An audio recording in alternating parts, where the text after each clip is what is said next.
I think we're ready to begin. My name is Bill Arnone. I'm the CEO of the National Academy of Social Insurance. I really want to thank all of you for coming today. I don't think the timing of this event could have been any better. I know we're all waiting to see what happens mid-morning. I hope you all don't scoot out of here at 9:30 when the the next version of healthcare is released. But on behalf of the National Academy of Social Insurance and AARP, we're very thankful to AARP for co-sponsoring this with us under Deb Whitman's leadership and her team.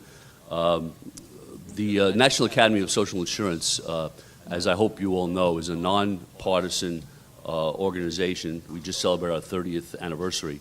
And our mission is to help promote public understanding of social insurance, the elegant infrastructure of social insurance that we've developed as a country. But unfortunately, a lot of people still don't understand why we have these programs, what they mean, not just to the beneficiaries, but to the economy itself in the country.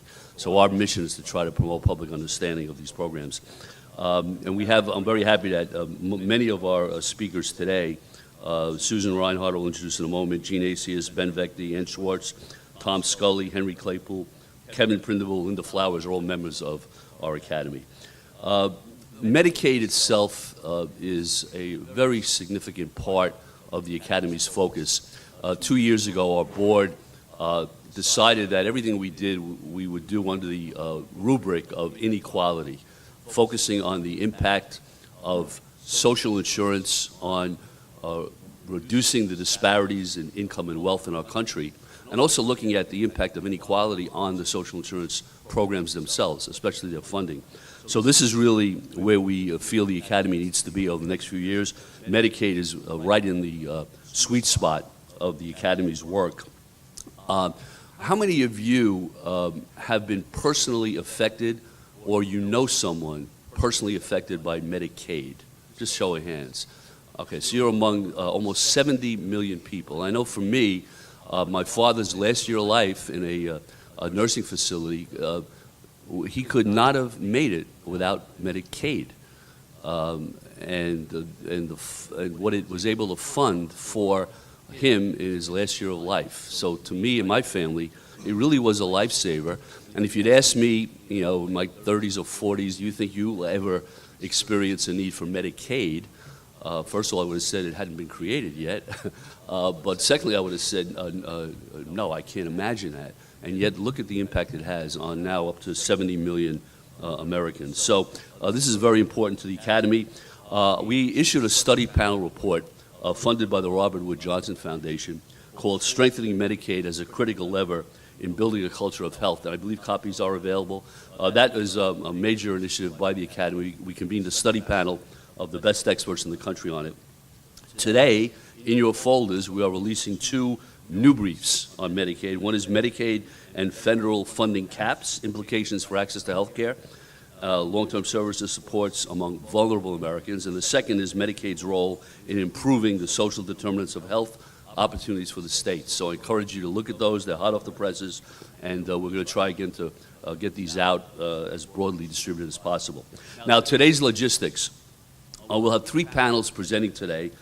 Panel 1 will take a look at Medicaid's role in our overall health insurance system and the impact of the potential reforms that are being looked at as we speak.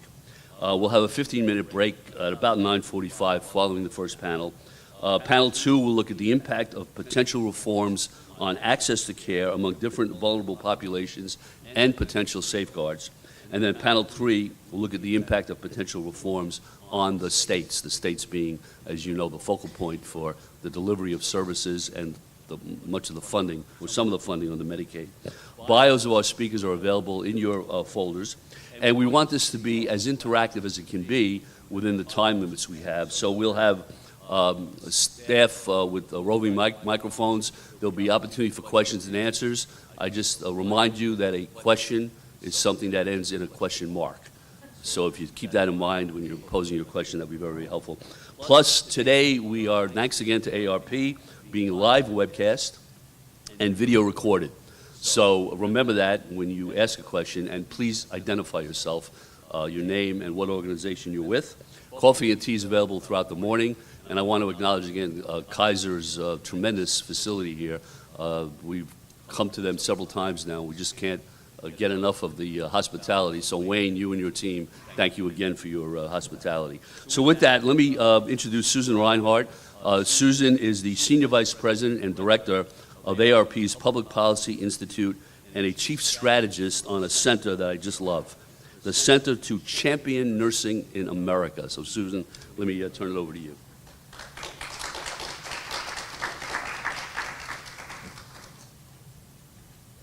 Thanks, Bill. He loves that chief strategist. We're joking about that. Wow, this is going to be such a sizzling day. I came in here dripping from a taxi cab ride. So for those that we are live streaming, it's a hot day in D.C. I don't know where you are, but it's hot here. And of course, you just heard from Bill. We expect the bill to be dropped probably in the middle of one of the panels. So really, try and stay with us. We also encourage you to tweet, and somebody will tell you how you do that, I assume. So you'll see people here looking like they're not paying attention, but they really are. They're just tweeting like crazy because we believe in that. So you heard that I lead the Public Policy Institute at AARP. Our goal is to really stimulate discussion on issues that we face as we age. We like to offer solutions wherever we can, or some options, and that's really what today is about. So we are pleased to co-sponsor this with you, Bill and Nancy. As you noted, many of us are members of your esteemed group, so we're excited about that. And I just want to kick this off around long-term services and supports in particular. You know, this is one of my loves, family caregiving in particular. But just last week, we delivered our third scorecard on long-term services and supports, and it ranks the states across 25 different indicators, not all Medicaid, but includes Medicaid.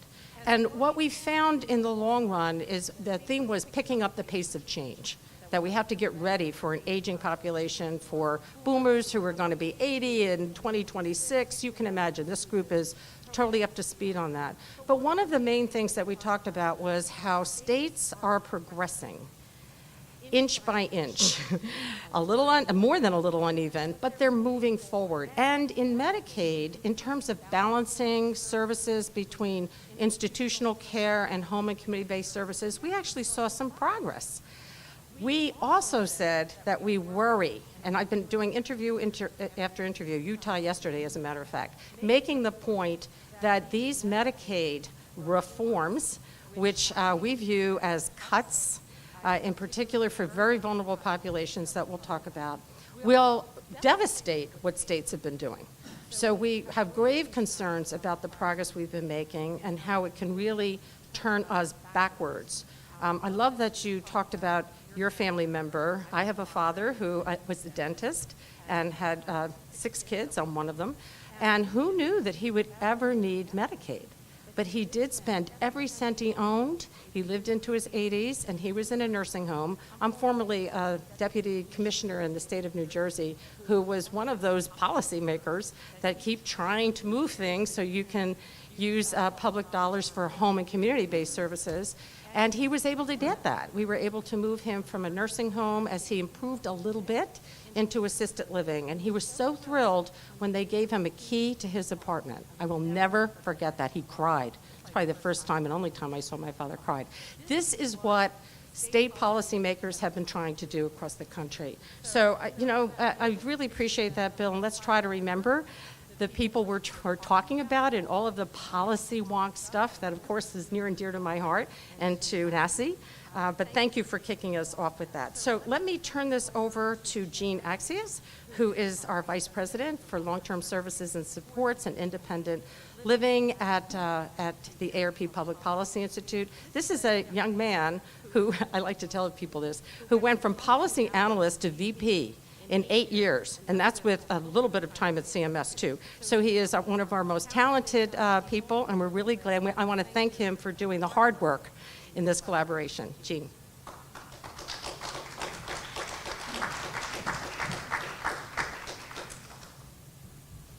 Well, good morning.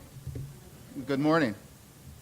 So the first panel is an opportunity to really kind of lay the foundation, and we heard from both Bill and Susan at the important role that Medicaid plays, both in terms of for individuals with low income, but also for middle-class families who find themselves having to deplete their resources and having to return to Medicaid for vital and critical services. So we're going to actually have this conversation today. As you know, Medicaid serves as the nation's main government health insurance program for people with low incomes, and is the largest public payer for long-term services and supports. As Bill mentioned, it covers over 70 million people. And older adults and people with disabilities make up about 1 in 4 beneficiaries, but account for about 2/3 of Medicaid spending. So when we kind of think about the potential implications as to what is being discussed, it will likely have a disproportionate impact on these populations. This morning, we are pleased to have 3 well-respected experts discuss Medicaid's current role in the healthcare system and the legislative as well as the administrative threats to the program's health and LTSS coverage. Their bios are actually in your packet, but I'm just going to briefly introduce them and then they'll come up. The first person is Benjamin Veghte, who serves as the Vice President for Policy at the National Academy of Social Insurance. He leads the Academy's research as well as policy initiatives. He's been my partner in crime along with Alexandra and others in jail. I guess I should have said partner in crime. Duly noted. He brings more than 2 decades of social insurance experience, having worked in diverse organizations, both in the United States and Germany.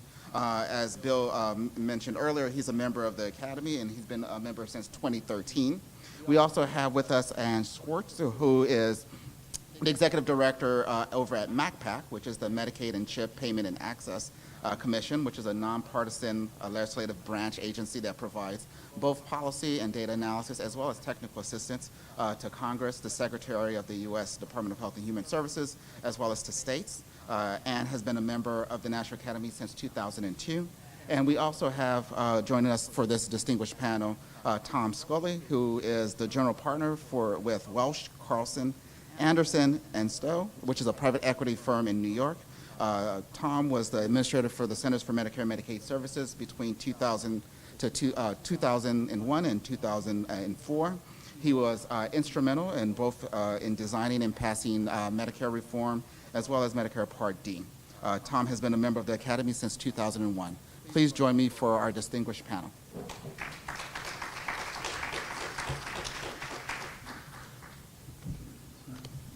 And we'll hear from Ben first.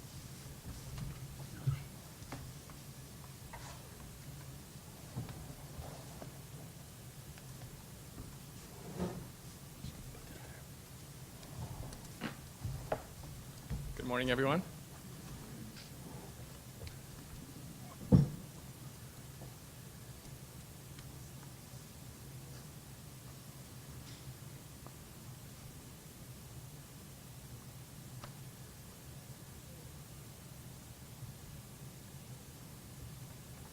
Thank you. So I'm going to talk to you this morning to kick off our panel about Medicaid's role in our healthcare system, Medicaid's financing structure, the difference between capping federal spending versus controlling healthcare costs, and some concluding thoughts. I want to thank Alexander Bradley, who's in the back, for doing most of the work in organizing this event, along with Jean and Jill Bronstein, our communications director.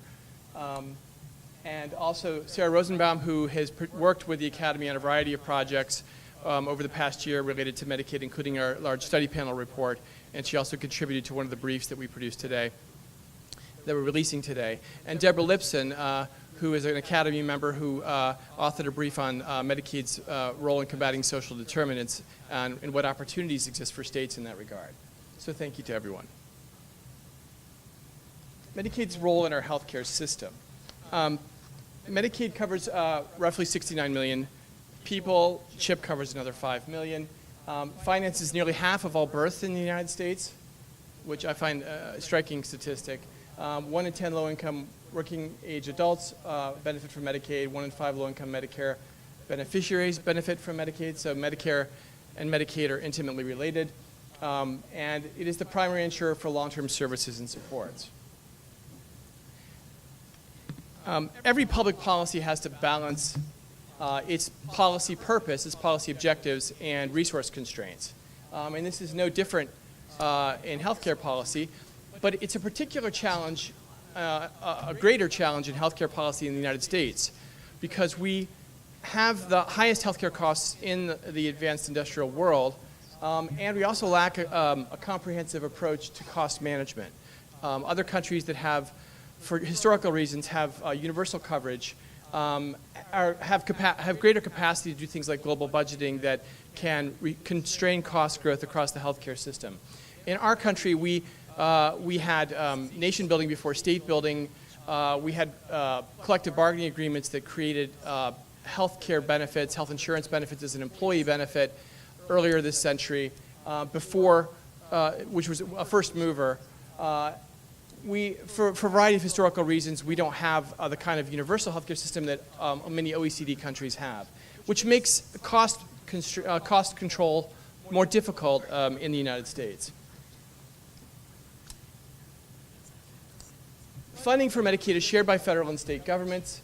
So if federal contributions to Medicaid are cut, as proposed in the current pieces of legislation under consideration by Congress, that means that states either have to pay more or cut coverage or benefits. All states except Vermont are required either by Constitution or statute to balance their budgets annually. So states are constrained in their ability to respond to this challenge. Raising taxes in a particular state could drive out high earners, for example, if states are close together. Higher coverage or benefits in one state could attract new enrollees from neighboring states. So there are constraints on states' ability to respond to federal funding cuts. Again, I won't go over this. Jean mentioned this already. Medicaid is the nation's largest insurer and lead in payer for long-term services and supports. It is less expensive per enrollee than Medicare or private insurance. CBO estimates that for the same benefit package, Medicaid coverage would cost 50% more under private insurance. So it's an efficient program and cost-effective program. Per capita cost growth is also lower than in other forms of health insurance. Medicaid's financing structure. I won't go into great detail. I believe Ann's going to cover this as well. But states are paid a percentage of qualifying expenditures for health care and administrative costs. The rate of the federal contribution is inversely related to state per capita income, so lower income states get a higher federal contribution. States comply with minimum eligibility and coverage requirements, but otherwise they have tremendous flexibility in terms of the benefits that they offer. There are mandatory benefits, optional populations. States have a great deal of flexibility, also through waivers and demonstration projects, et cetera. It's interesting to note that Medicaid's predecessor was a federal grant and aid program. And Robert and Rosemary Stevens wrote a book called Welfare Medicine that discusses this in some depth. But that program was a grant and aid program to states to cover low-income individuals. It was subject to per capita limits, which in that case led to limited coverage. A dozen states excluded all children. Now, that wouldn't be possible in the current policy context going forward, but it's just historically interesting to note the effect of that. Other states restricted coverage for hospital care. Less than 2% of the population was covered. The point there being that if there isn't a federal mandatory minimum set of benefits to be covered, that does create a kind of flexibility that can have negative outcomes as well. Now, in the current legislation under consideration, there is no discussion of relaxing those mandatory requirements, but over time, if federal funding cuts start to kick in, there could be discussion about altering the mandatory requirements. Medicaid's current financing structure is open-ended. It responds to actual healthcare costs, the cost of care in the states. So as enrollment growth grows over time, so does Medicaid enrollment and Medicaid spending and the federal contribution to Medicaid spending. Growth responds to growing healthcare costs. So as healthcare costs go up, so does Medicaid spending. Medicaid reflects the actual costs of a reasonable level of coverage given these constraints which are exogenous to the Medicaid program. So healthcare cost growth is true, problem across our healthcare system. That's an exogenous factor which drives up Medicaid costs.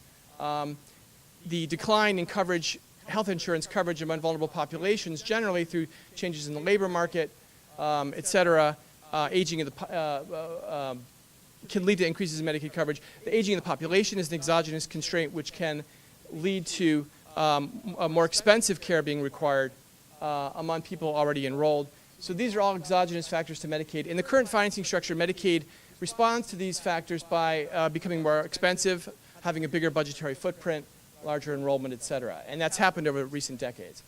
Medicaid covers a broad range of services such as preventive primary care, long-term services and supports, et cetera. The disadvantages of the open-ended financing system are, so there are disadvantages to the current system of financing of the open-ended match. For example, theoretically, you could say that it's a disincentive for states to deliver care more efficiently. If you capped federal funding, the sort of austerity or resource constraints would inspire or drive states to be more efficient. But you have to keep in mind here that states already have skin in the game. They pay a large percentage of Medicaid costs, so that is an efficiency incentive that's already built in.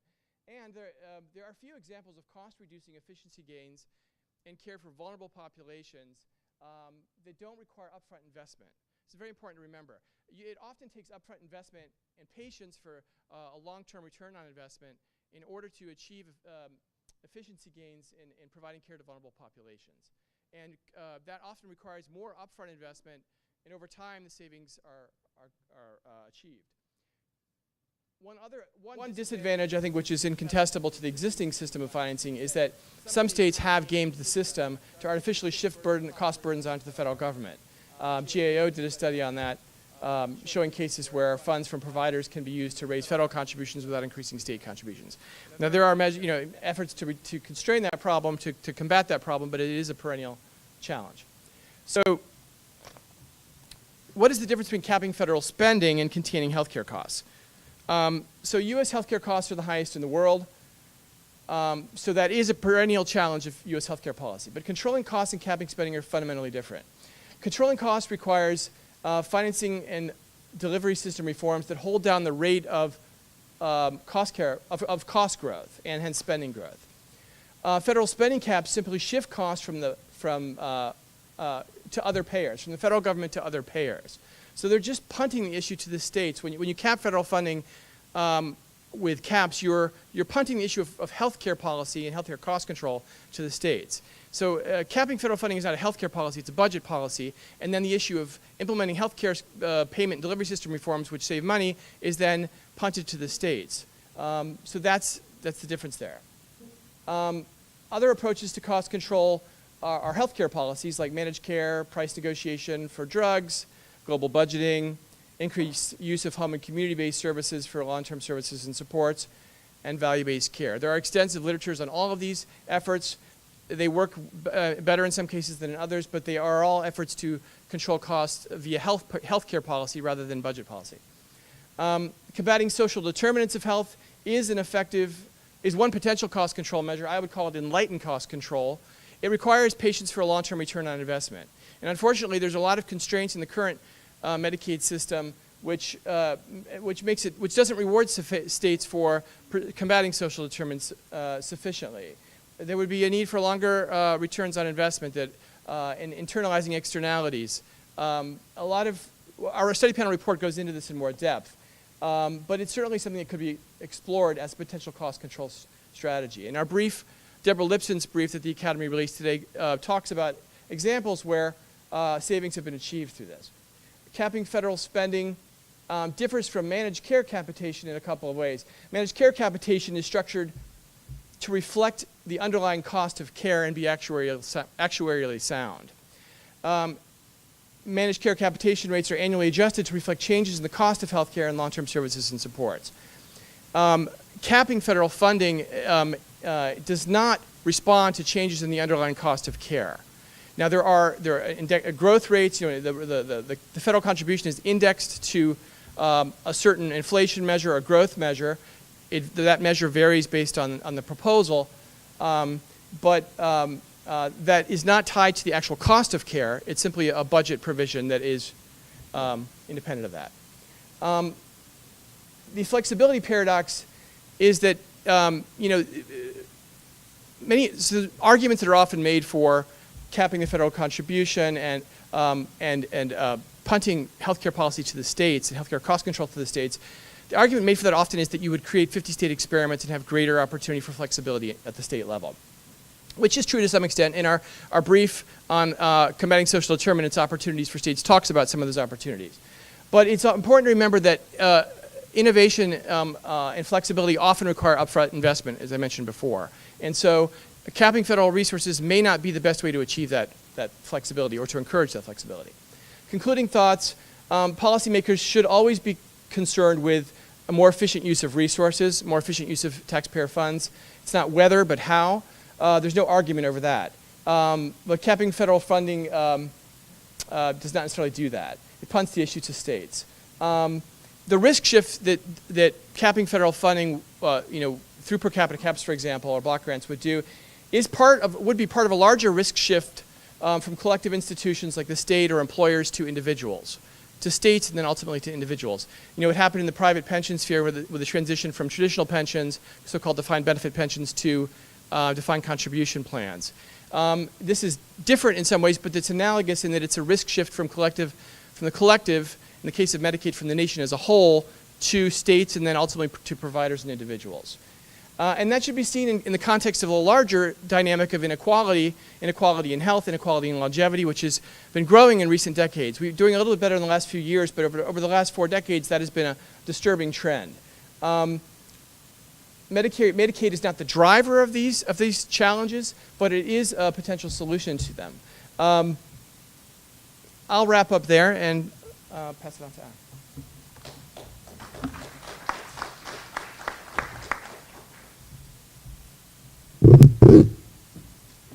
Thanks. So here's what I'm going to talk about today. I'm going to start with my disclaimer.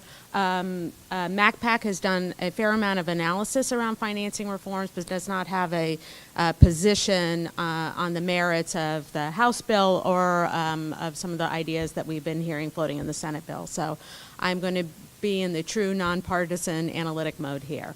I'm going to talk a little bit about the themes that's motivating the actions of a few spending trends pieces to complement what Ben just did, and then spend most of my time talking about what are the implications of different design decisions. These are the themes that we've heard, for years about Medicaid program. It's too big. It's growing too fast. We don't have the right balance between states and the federal government, and there's no motivation or incentives for personal responsibility. And I would argue that the House bill addresses the first two of these. I think there was quite a bit of expectation around financing reform that it would change the balance between the states and federal government. I see very little of that in this bill. And the issues around personal responsibility are not addressed in this legislation, but might be addressed elsewhere. In terms of spending trends, just to echo what Ben said, Medicaid is a growing share of both federal and state budgets. It's growing about 6% annually over the next decade. Those rates of growth are lower than Medicare and private insurance, which I'll show you in a moment. Per person spending is lower than or comparable to private insurance. And really the growth in spending tracks growth in enrollment. So this is a little bit of a complicated graph, and it will take you a little bit of a time to show it because the top line is Medicaid as a share of state budgets, but the top line shows including the federal funds. The bottom line is the sort of the more parsimonious way to look at it, including only state general funds. But you see that the trajectory is the same in all. It's going up. On the bottom light blue line, there's a little bit of a dip down at the end because it shows the impact of the federal match, 100% match for the new adult group, which has obviously put more responsibility on the federal government versus the states. This is an attempt to put Medicaid in the context of the entire federal budget. And Medicaid's the bottom line there. It's probably a little hard to see at the back of the room. Over time, you can see, indeed, Medicaid and Medicare are a growing share of the federal budget. But I think you have to see this in context. I think that it's very interesting to me that, we had to call out CHIP and exchange subsidies as these like skinny little lines there. The Medicaid is a much bigger part of the federal budget. And again, to my point that growth in spending tracks enrollment. The issue here is, per person spending is not the driver of spending. It really has been enrollment. And here are the data on that. The number of enrollees has grown, accounting for 70% of real growth over this very long time period, which reflects deliberate decisions on the part of states and federal government to expand eligibility for a variety of populations. Also affects economic downturns. When the economy does poorly, Medicaid enrollment tends to grow, and population aging. Spending per enrollee is a much smaller share, which reflects both a changing enrollment mix and just those things that affect the healthcare generally, the volume and mix of services provided and the prices paid for those items and services. Looking at the House bill, it really does, I like to think about it in 4 different buckets. There are the changes affecting the Medicaid expansion, which will likely result in large numbers of those currently covered not being covered in the future. It creates an optional block grant to cover children and non-disabled adults. It creates per capita caps for 5 different population groups. And then there are multiple other smaller provisions. I would say many of those smaller provisions do create new federal requirements on states. For example, increasing the periodicity of eligibility determinations and renewals. And so I find it to be sort of a curious mix. On the one hand being the rationale being to create more fiscal discipline and free states to be more innovative. But again, other than the block grant, I don't see a lot of evidence of that in this bill. On the Medicaid expansion, I think the key point here is it does reduce the enhanced match that was in the Affordable Care Act, and also essentially requires people to stay continuously enrolled in Medicaid to be covered, which we all know, and probably particularly for this population, they have very high income volatility and would be going on and off the program as they enter the workforce or gain a little bit more income. The block grant is a state option for 10 years. It's for non-elderly, non-disabled, non-expansion adults or children and those adults. It does still require state matching funds, which is not typically thought about as something would be in block grant, and it does trade dollars for greater state flexibility. On the per capita caps, it limits federal payments for each of the 5 eligibility groups. Federal spending would increase based on the number of enrollees and the growth factor. So if there's an increase in enrollment, this financing mechanism would accommodate that, and states would be responsible for any spending above their cap. In thinking about a per capita cap, it really depends upon the goal of reform. And these are the design decisions that MACPAC has spent a fair amount of time looking at and, sort of speculating on. This is really a case of where the devil is in the details. And I think when we get more details about the Senate bill, we'll be able to think about how they've dealt with these issues a little bit differently than in the House. There are the capped groups. Base year. So in order to have a per capita cap, you have to start from somewhere. In the House bill, they're really, this is incredibly complex, but there's 2 base years. You start with spending from last fiscal year, and then you trend it forward, and then the caps start in 2020. The issue in picking a base year is that if you start from somewhere and you start in a program that has as much variation in it as the Medicaid program does, that you're going to lock in existing state variation. And states that have low spending, whether that's because they're highly efficient or more efficient than their peers, or whether they're less generous, will have lower caps in future years. Some of that variation could be smoothed out using multi-year averages or periodic rebasing, and we understand that the Senate bill will have some of that, although it's what I saw last night suggested that states could choose their own adventure and pick the periods over which they would want to have their average smooth. And I think there's some opportunities there to, for states to pick to their advantage. And this graph just shows This is the year-over-year variation at the state level. All those little gray lines in the background are individual states, but we show here that the growth rates at the state level can fluctuate wildly from year to year as a function of things that are happening in the state, economic conditions, but also just about how the money flows. In terms of growth factors, that is the decision about how much spending can grow in future years, and there's a bunch of different possible benchmarks.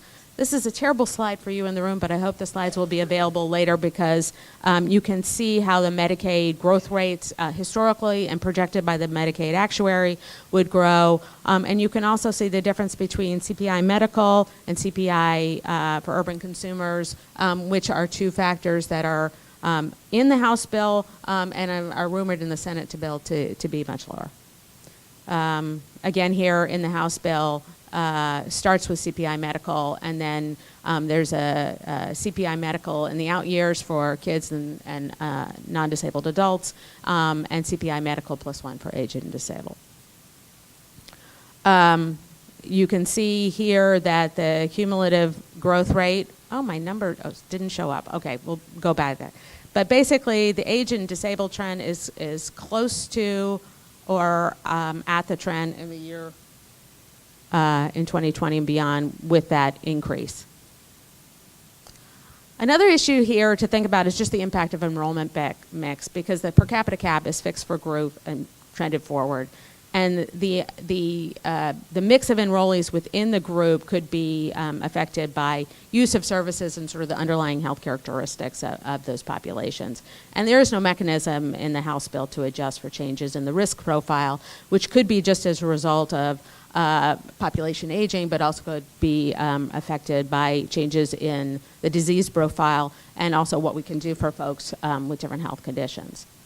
And I have just one slide here to show on kids, that kids are generally thought of to be as sort of like the cheapest population that Medicaid could take care of. And I think for a relatively healthy kids, the expenditures are quite predictable. But you can see the newborns are quite expensive. And so if you have a large unexpected number of newborns in your state, you might have trouble hitting the kid cap. There are those numbers. There is continued state contribution under the House bill. The per capita caps are matched at the current FMAT, the block grant using the CHIP match. There are no changes in states' ability to raise state share. That, I understand, will be different under the Senate bill, which will start to crack down on states' ability to use provider taxes. And then also the ratio of supplemental payments to total payments is locked in at the 2016 level, which may actually affect provider willingness to contribute to state share, even if states are able to do it. Finally, in terms of what's covered, the per capita caps do exclude a number of types of expenditures and certain enrollees. I think one thing that's important to recognize is the caps do not exclude dual eligibles. It excludes Medicaid payments for Medicare cost sharing, but does not exclude the costs associated with care for dual eligibles. The block grant does change the definition of covered services to a much more limited package. And as I said, there's no changes to state flexibility or requirements under the cap. There's some substantial changes under the block grant. And the Trump administration has signaled that we'll offer additional flexibilities under 1115 waivers. These are not addressed in the bill, may be addressed in the third prong. And finally, here's some resources from MACPAC, lots of things on our website just talking about financing and generally, and some of our analyses specifically, including some of those slides that I just put up there, and happy to answer any questions.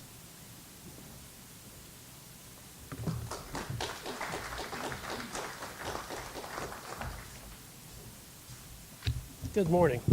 So, do I look like the Grinch? Because anybody else here admit to being a Republican other than me? That's what I figured.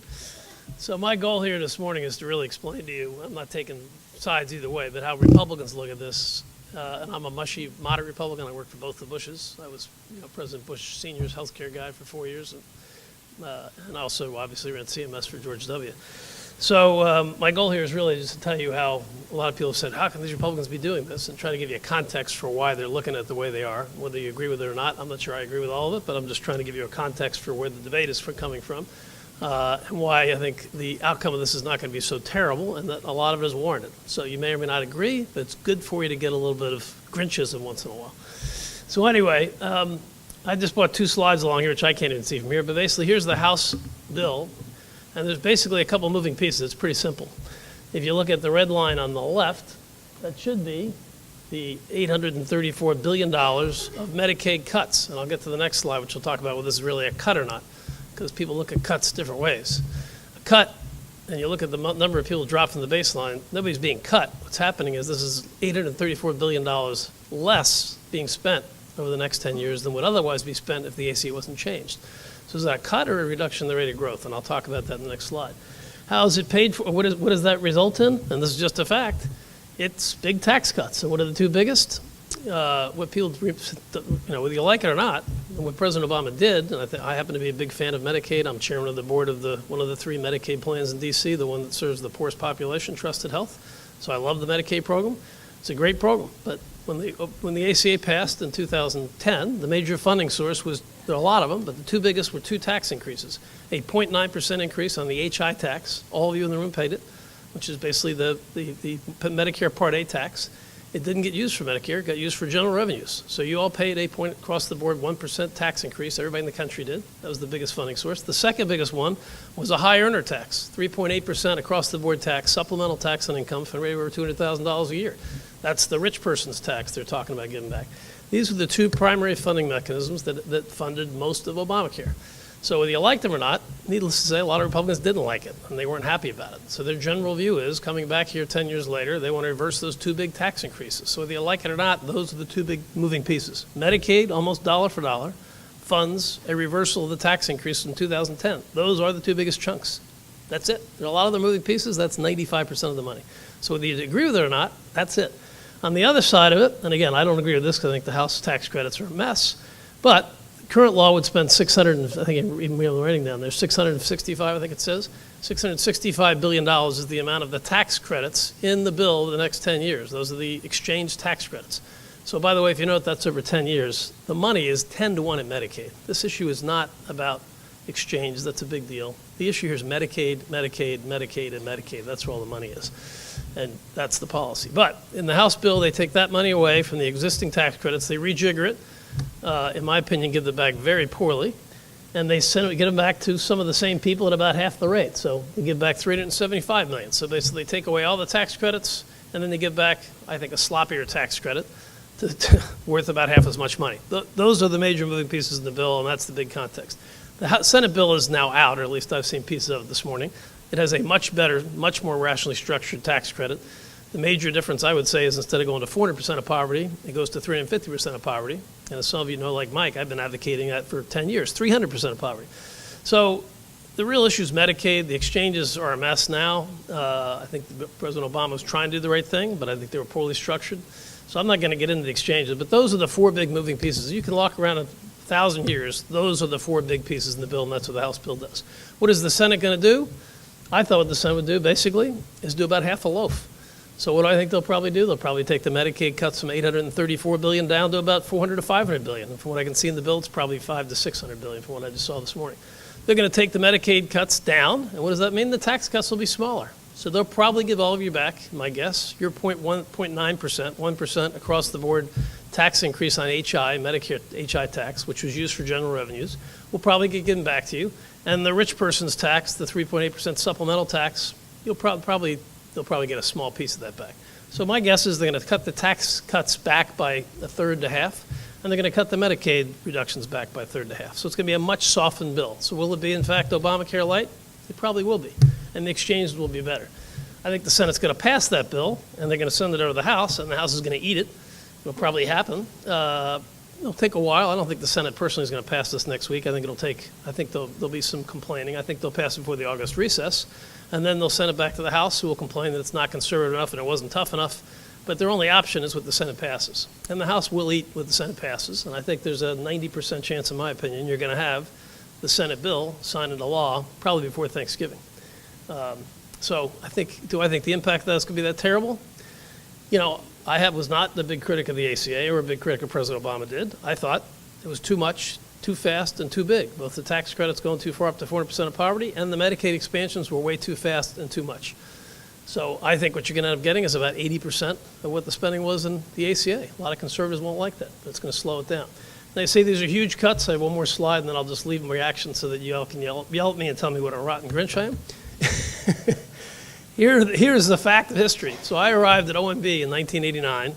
So I, for 4 years, was at OMB and in the White House staff working for President Bush. And Medicaid spending was $50 billion a year, and we had 22 million people in the Medicaid program. In 2000, when I came back to run CMS, we had 42 million people in the Medicaid program, and we spent $205 billion. This is total, federal and state, total spending. In 2012, the first year that the ACA passed in 2010, the first year it kicked in with the first expansions, we had 55 million people in the Medicaid program, and we spent $400 billion on Medicaid. Okay, current law of this year projected 97 million people. That's on any particular day. 77 million people are in the Medicaid program. During the course of the entire year, it'll be 97 because people come on and off. But on any particular day, we have 77 million people in the Medicaid program, and we're spending $600 billion in Medicaid. So it is the fastest program growth-wise in the history of the government, period. It's not close. I'm not saying it's good or bad. It's just the biggest program of the government. It's the fastest growing, by far, that's ever happened in the history of the federal government. So what happens in the next 10 years if you don't do anything and you keep the ACA? The program goes from 77 million to 97 million people, and spending goes from $600 billion a year to $950 billion a year. And this is CBO scoring. This is not me. These are pure CBO numbers and historical numbers from CBO and OMB. So what happens if you do the Republican House bill, which, by the way, won't happen? It's much harsher than will happen. You basically go from 77 million people back to 75. And why is that? Because after 2020, they require more matches from the state, and there's a presumption that some of these 31 states that did the expansions will drop some people when the money's not 90 or 95% federal. But you go from 77 million to 75 million people, and federal spending still goes from 600 billion to 750 billion under the House bill. So is that a cut, or is that a reduction of the rate of growth?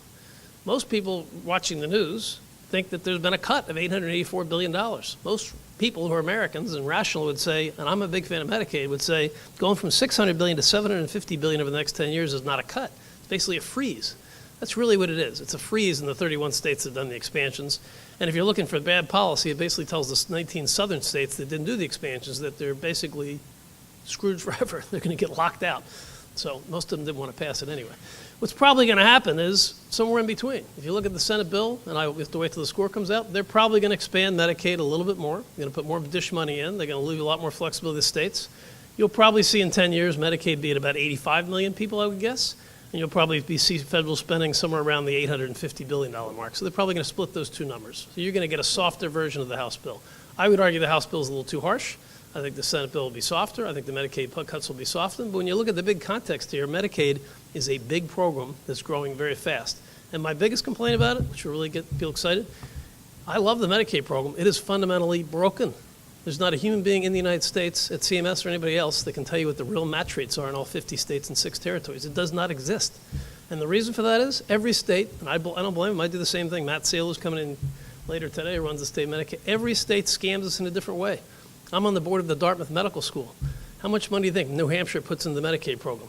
The answer is zero. And the last time I could figure it out, they took about $100 million out of Medicaid to finance general revenues of the state of New Hampshire. I call it live for free or die. It's not right. It shouldn't be the way it works. New York spends 3 times as much per capita as California on Medicaid. Do you think people understand that in California? No. There's no rules in this program is the problem. You look at Romney Care. I was almost president. I was Governor Romney's chairman of his Medicare group in 2012. I like him. He's a nice guy. Do you know how much the universal coverage plan in Romney in Massachusetts they did in Romney Care, the great model for the ACA? How much money do you think the state of Massachusetts put into that program? The answer is zero, not 1 penny. It was completely funded by a Medicaid scam with federal dollars. It doesn't make any sense to run a $600 billion program, go into 950 or 750, the number is, and not have any rules, and have every state do different things and finance things in different ways. So the program needs to be fixed. And the idea behind a per capita cap, which I've long been a fan of, as was Senator Daschle for years and President Clinton, is not to try to cap the program. I do not like a block grant. I've never liked a block grant. The idea is to come up and say, look, the musical chairs are going to stop. We're going to be what you have, much as we can and encourage everybody to start using some reasonable financial rules to get this program under control so that there's some equity between the states and there's some rationality between how it works. Because there is nobody at CMS, I can promise you, I've asked everybody there for years, tell me if you can tell me what the real match rate is for the 50 states. They can't, because it's completely and totally scrambled eggs. And if you went to a government class in any university in the country to explain how the Medicaid program works, they would throw up. Because it's your tax dollars, and we ought to make it work better. I'm perfectly happy, even if if the Medicaid program stays the way it is and they don't pass this bill and don't get a cut, great. We still ought to fix the program. That's a lot of tax dollars.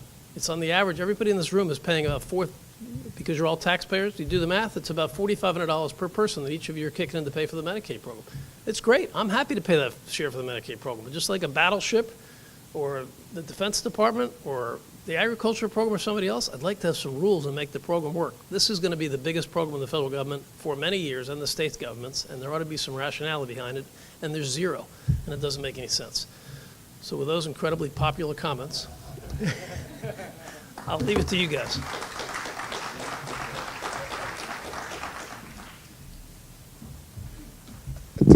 Tom, I think it's fair to say that I don't think you're a Grinch at all.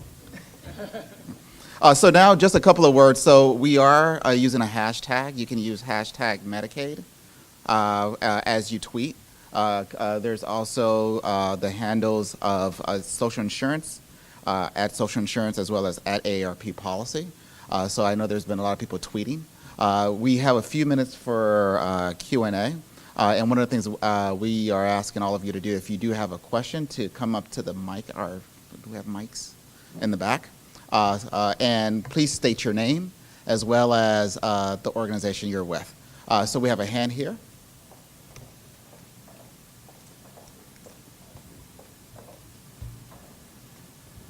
Thanks. Mike Miller, I'm a physician health policy consultant with my business is Health.com. I wanted to pick up on something Ann had mentioned in her presentation about the continuous coverage requirement it's in ACA. People aren't continuously in Medicaid, then they couldn't get back in under the expansion provisions.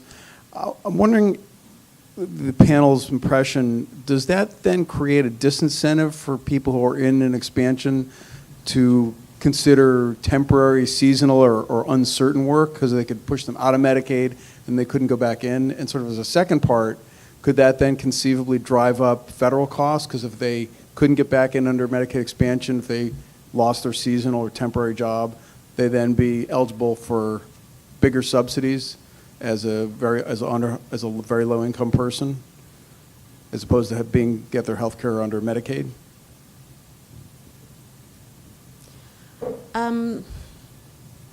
I can't comment on the size of the cost shift under that scenario.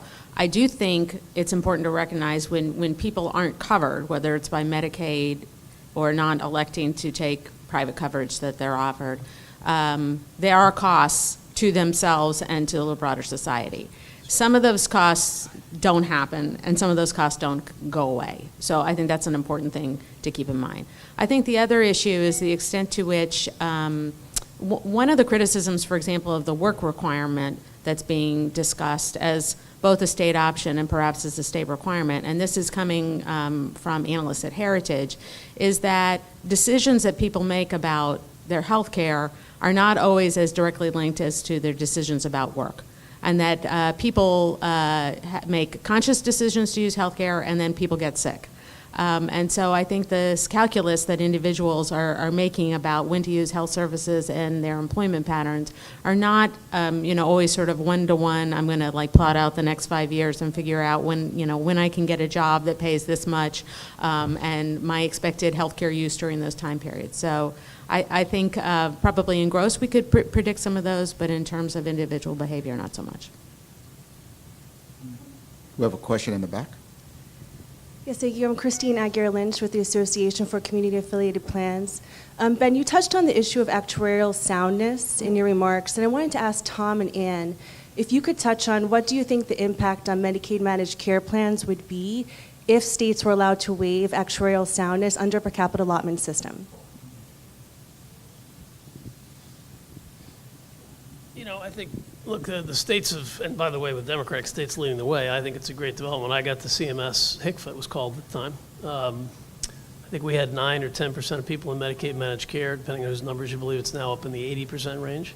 And I think it's a reason that governors, led by California's governor originally, they probably have done the best job, have discovered that basically finding Medicaid managed care plans to provide the care is a more efficient way for them to do it.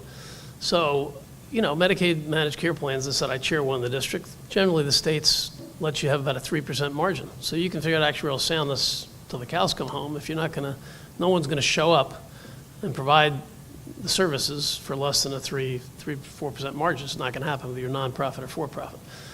Same debate we had when we developed Part D. You know, Part D was a great benefit. We designed it so it would have 3-4% margins. You know, I think the actual soundness thing that we take away is dangerous because some states will come in and be cute and try to save money in the short term, but they're going to end up losing their Medicaid managed care plans if that happens. So I think most states are going to be responsible about it. I think caps are going to push more, are going to create more incentive for states to go to more managed care. I think you're going to see a faster move to MLTSS, which is happening quick. I think you'll see a faster move to states like the Stowe program in Massachusetts and the similar program in Minnesota that basically have full dual eligible capitated programs. So I think it's probably, my own view is it's probably going to create positive pressure for the states to do more what they otherwise would like to do. And I think the actuarial soundness should worry you, and it worries me. But if you're a regulator and you think you can get somebody to come in and provide services for under a 3% margin, you're going to be unpleasantly surprised when let them show up. And I think the reality is if you want plans to show up and do a good job, they have to have a 3 or 4% margin period, regardless of their capital structure. They're not going to be there.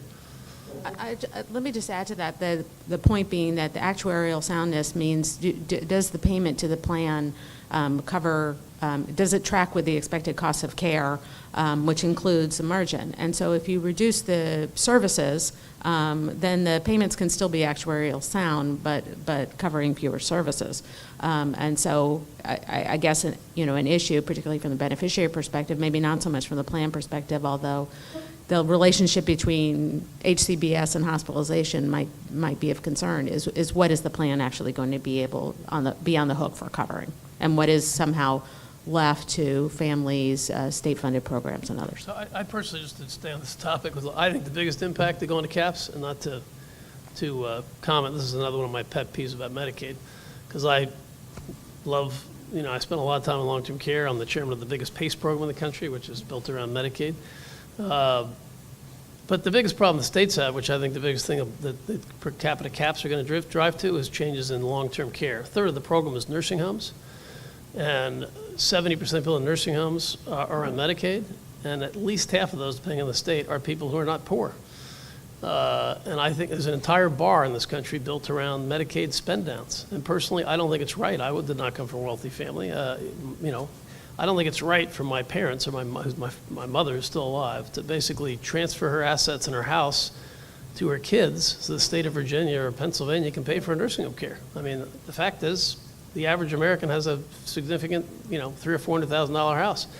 That's a gigantic source of misuse of Medicaid funds. And I think the pressure per capita cap are going to force the states to prioritize. And I think the first place they're going to prioritize is a lot of them are going to go a long ways towards fixing what I consider to be a completely inappropriate use of public funds, which is paying for upper middle class people to pay for their nursing homes out of public coffers before they use their own. And I've been fighting that battle for 30 years unsuccessfully. But I think those kind of pressures are appropriate. And what happens when you go to caps?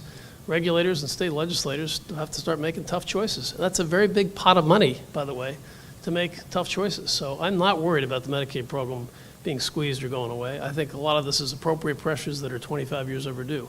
And I do worry about, you know, benefits being cut, but do I really think that the true Medicaid beneficiaries that are truly needy are going to be squeezed?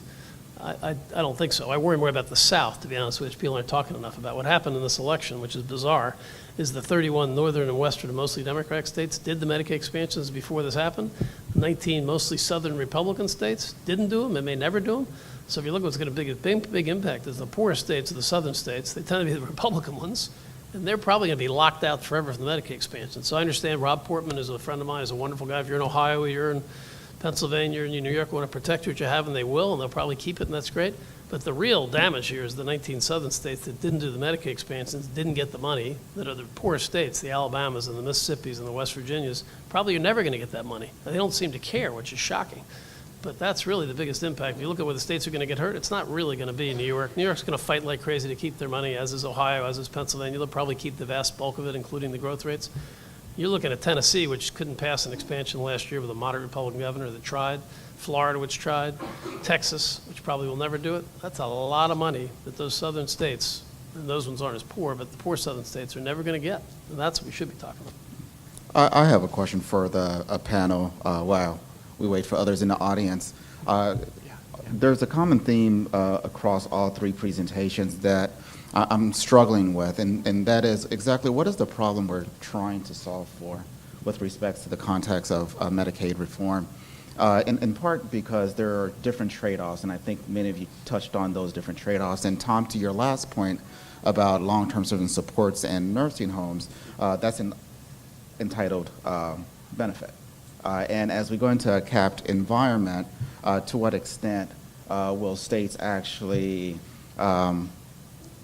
cut optional services like home and community-based services, which has been shown to be aligned with consumer preference and oftentimes is more cost-effective. So just a broader question is what is the problem that we're trying to solve for? And whether or not what is being discussed in either the House or what we're hearing from the Senate version actually addresses those problems. So these are totally different questions. The problem I'm trying to solve for is the $600 billion a year program that's soon going to be over $1 trillion that has, some Republicans want more state flexibility. I'm all for that. There's zero fiscal continuity and rules between the 50 states, the 6 territories. So I think the program ought to have some financial structure and responsibility, which completely broke down in the late 80s when I was around, and Gail Walensky and I have been complaining about this for years with provider taxes, intergovernmental transfers. The program has no rules. That's the fundamental problem that I think we have to solve for. I'm not a fan of shrinking it. I think we had to be realistic about how fast it ought to grow.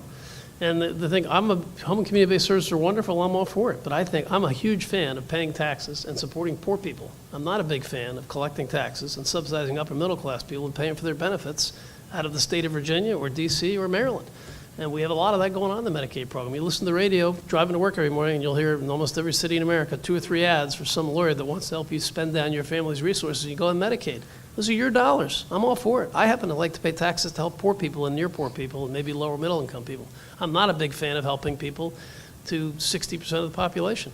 One of my complaints about the Obamacare subsidies, which some of you heard me bitch about for years, is 400% of poverty is 67% of Americans.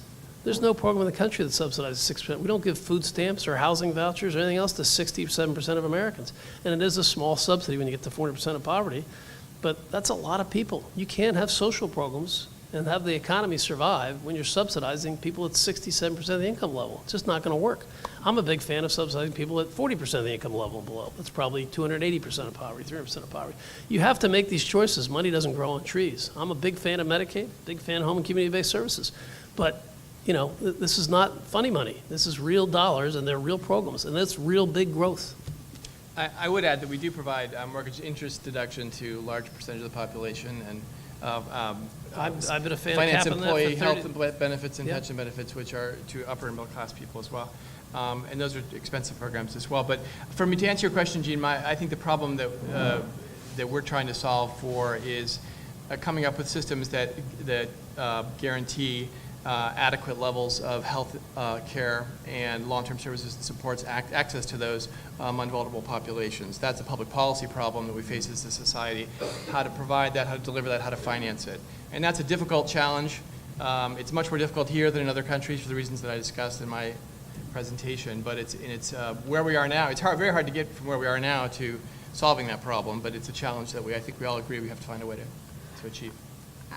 I take away that we're trying to solve multiple goals, and we have the legislation is cobbling together a number of different pieces that address different pieces of those goals, but don't necessarily come together in a way that sort of solves all those problems satisfactorily.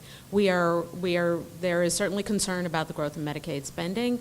There is concern in the section of the legislation that's around the Obamacare that is about people's frustration with growing healthcare premiums, most of which I think is not really actually in the exchange markets, but the experience in the exchange markets is a proxy for people's general frustration often with their employer-sponsored insurance concerns about narrow networks and growing cost sharing.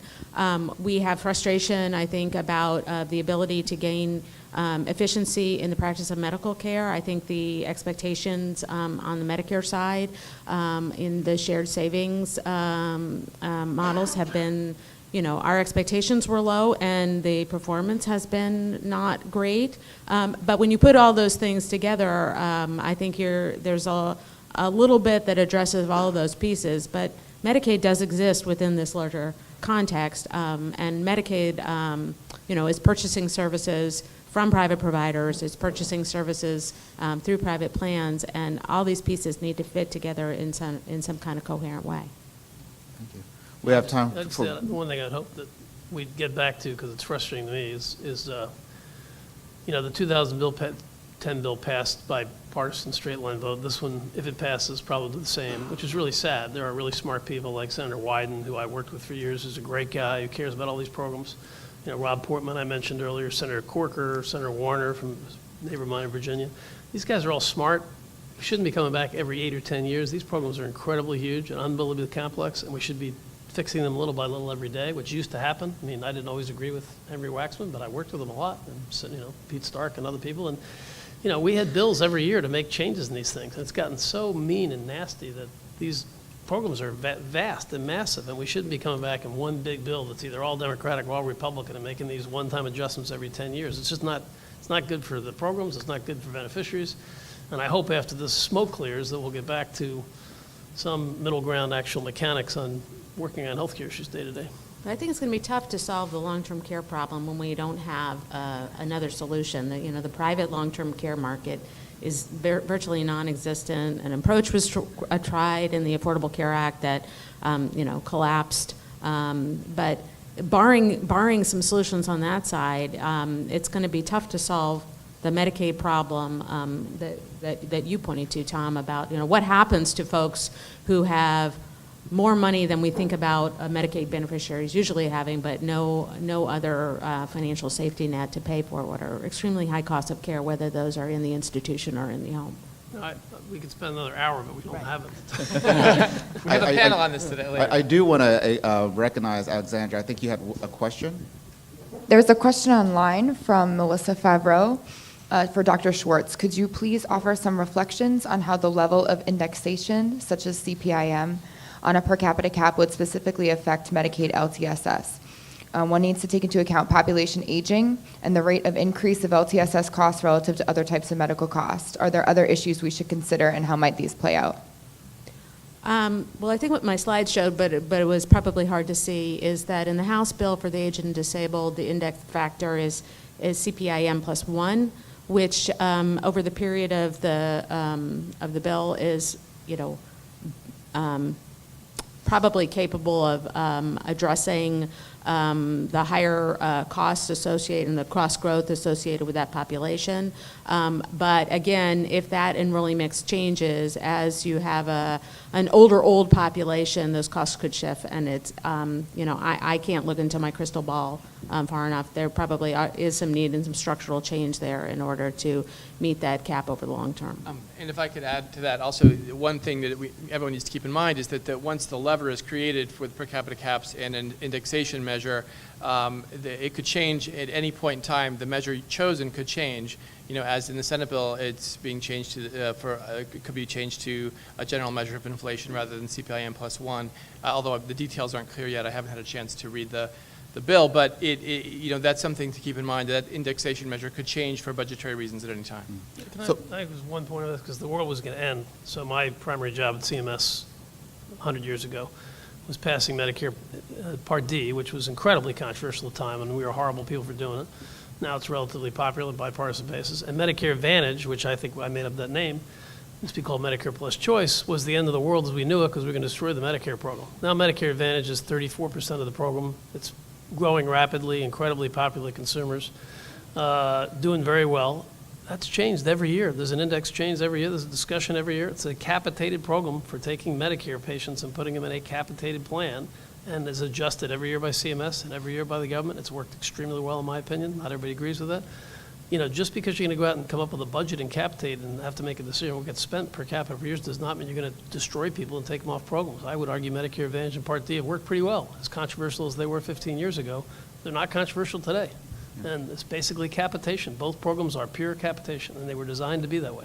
Can I add one quick comment? Very quickly, Ben. Obviously, there's a difference between programs that serve all seniors, including upper middle class seniors, and programs that serve the poor. And so the chances, the political constituency protecting that indexation rate for Medicaid is not as strong as the constituency protecting that for Medicare Advantage. Probably true, but again, I point out I'm the chairman of the biggest PACE program in the country, InnovAge, which is, we have 12% of the PACE population, which is dual eligible, I think the best program for dual eligibles in the country, and we do this every year. We take a capitated rate, we negotiate with the states of Colorado and Virginia and New Mexico and California and CMS, and there's a large constituency for taking care of poor, frail seniors, and I think you should, I think it'll be fine. I think it's a responsible way to run these programs. So on that note, there's a couple of things. One, in your folder, you actually find a fact sheet from the AARP Public Policy Institute that actually gets into the last question that was raised by the viewer online about cap funding and whether or not that actually accounts for the aging of the population, particularly the 85 plus over a long term. And you'll actually see that that does present some structural issues. I do want to take the time to thank our panel for this robust conversation, and we'll continue that. We are cutting into your break. I believe that you have a 12-minute break, and we'll resume with our second panel, which is going to actually look at the impact of these potential reforms on vulnerable populations, moderated by Susan at 10 o'clock. Thank you so much.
2, 3, 4. Mic test 1, 2, 3, 4. 1, 2, 3, 4. 1, 2, 3, 4.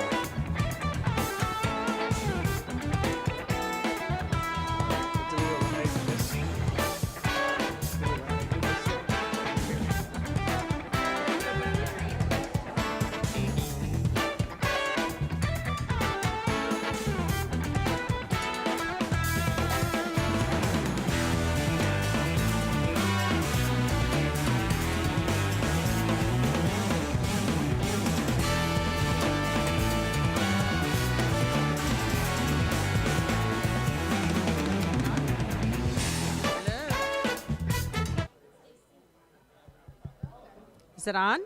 I don't think it's on.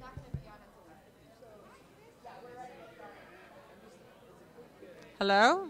Hello, can you hear me? Good, good. It's on, it's on. Okay, if I can ask you all to resume your seating. Love the networking, but we have a lot to cover and some fantastic people to cover it with. Again, hello, Susan Reinhardt. Great panel. Thank you so much for that great foundation. Now we have our second panel. How could Medicaid reform impact access to health care and long-term services and supports? So this is a panel that's going to focus on the potential impact of Medicaid reform as we know it, as of this particular moment in time, for people. We call them vulnerable populations in our world. We're talking about people that will be described in more detail by the panelists. This is a panel of experts in this arena that I have great respect for and have known each of them for quite some time. So you have their bios in your packets, but I do want to say a few words about each. Henry Claypool. I've known Henry for quite some time in many different ways. You see his official title here, which is, I always have to look because he changes, but always stays in the arena. Policy Director, Community Living Policy Center, University of California, San Francisco. Henry has had many roles in federal government, in technical assistance, which is how I really got to know him at Rutgers Center for State Health Policy, tried to hire him, actually. So we're delighted to have him to bring a perspective as a consumer and as a real policy expert in this arena. Then we're going to hear from Kevin. Kevin Prindiville is Executive Director, Justice and Aging. Again, you have his bio. He's nationally recognized expert on Medicare and Medicaid policy. Met him in Pennsylvania, where he was doing work there. He's also become a rising star in the American Society on Aging, and I work with him on the Generations Journal Advisory Committee, so we're really delighted. And Linda Flowers, who's one of my own colleagues. She is Senior Strategic Policy Advisor, AARP Public Policy Institute. I first met Linda when she was at the National Academy for State Health Policy, knew her as a Medicaid director in Washington, D.C. She brings a great deal of experience to this topic. So we're going to start with with Henry, and we'll go to Kevin and then to Linda. Okay. Thank you, Susan. Can you hear him? Are you picking me up, or am I going to? Okay, there we go. Good. Great. So my colleagues have been gracious in giving me additional time so that I can provide a little more background on Medicaid, which I think is important given that it has received, a light touch in the debate. People talk about Medicaid and the amount of money that's coming out, but they don't discuss much about what the program is and how it does, or what it does to serve the populations that they very briefly mentioned. So I can, yeah. Is that all right? Thank you. Is that, okay. I don't want to be obscured by the mic, but now at least you can hear me. So it's important to remember that the Medicaid program certainly provides health care, but it also provides long-term services and supports, what has historically been referred to as long-term care. We make this transition to services and supports for an important reason. Care is a very general term, doesn't leave one with the impression of actually what's involved in it. And long-term services and supports suggest that there are a number of moving parts that Medicaid is actually paying for, that are used to target and address different aspects of people's lives as they experience functional or cognitive decline. So it's important. And my emphasis here is really on Medicaid and long-term services and its long-term services and supports. So it's important to understand the structure of the program. Of course, there are mandatory services. They are, generally few in number. And when it comes to LTSS, there's one. There's basically an institution of a nursing facility that you have a mandatory right to be served in. That's a historical fact, and now the legacy that we're left with has really profound implications for how we deliver care in the future, and I'll hopefully touch on that. There are optional services that states can take up that provide long-term services and supports. It's important to understand that aspect. So what are they? Personal care is one that's used by a number of states to provide this type of support for people with assistance in activities of daily living, dressing and bathing in their home. Without something like a personal care option, you have other mechanisms to do it, but this is a way to extend it generally to a population, and states can take this optional service. There are others for different populations. One is rehabilitation, or often habilitation is even provided through an optional service. There were some new additions or recent additions in the last decade and before.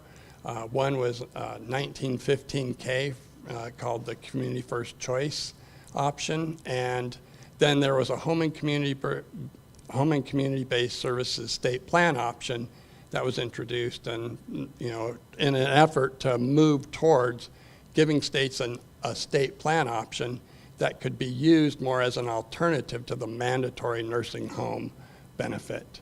And then, of course, there's the home and community-based services waivers under the 1915C authority, which states have used rather effectively to serve people. There are a number of ways that states can control these programs and costs. The result is that they can target services, but in general, it's difficult to get to all of the need using these very constrained waiver programs. And so you have, as a result, people that are Medicaid eligible but aren't receiving the home and community-based services that they need. So with that as background, I thought it important to touch on generally the different populations. There are a large number of people with intellectual and developmental disabilities that rely on Medicaid. These individuals need a whole array of services. One way to relate to a general service that I think is used by many is this idea of queuing, giving people some support in terms of what they need to be doing at a certain point in time so that they can live a more meaningful life. And that queuing is really a critical aspect of the type of support that individuals need. What else in the day? There's often times that, individuals are living with their families and say their parents go to work. They need some additional support during the day. The Medicaid program can come in and provide the type of service that allows those family members to pursue, an economically viable household so that they can come home and take care of their family member in the evening and overnight. So it's an incredibly diverse set of services that are needed by the population, and I don't want to give them short shrift, but I need to move on to the others. So certainly there are people with physical disabilities that need help with the activities of daily living. Personal care is one general way of thinking about it. You could think about the therapies as another window into their needs. People that need some assistance with, the physical therapy. There are others that need different types of supports with wheelchair repair or other aspects of their how they function, and the Medicaid program does a very decent job of picking up for these. Then there's a population that would be considered living with behavioral health issues, whether they be almost exclusively mental health or substance use or a mix of the two. This is a population that relies on another discrete set of services that aren't all that consistent with the intellectual and developmental disabilities always, or the physical disabilities. So what do we mean? I think we've heard a lot about, or we've heard more about this in recent times when we think about the debate on what's happening with an opioid epidemic. And the Medicaid expansion has been pretty effective in starting to move the program in the way of providing more in the way of mental health services that are almost purely healthcare related, but there are supports that individuals with mental health and substance use issues might need during the day. And one is, after you are in effective treatment, if it's substance use, what are you going to do with your time? Where are you going to take your life? Are there ways that you can begin to get the support that you need so that your life stabilizes, and then you pursue some type of vocational training? Not to imply that Medicaid is paying for this, the simple fact that people get the type of support during the day that helps them stabilize their lives, that allows them to move on and pursue the types of activities that would have them potentially re-entering the workforce and eventually leaving a program like Medicaid behind as their earnings increase.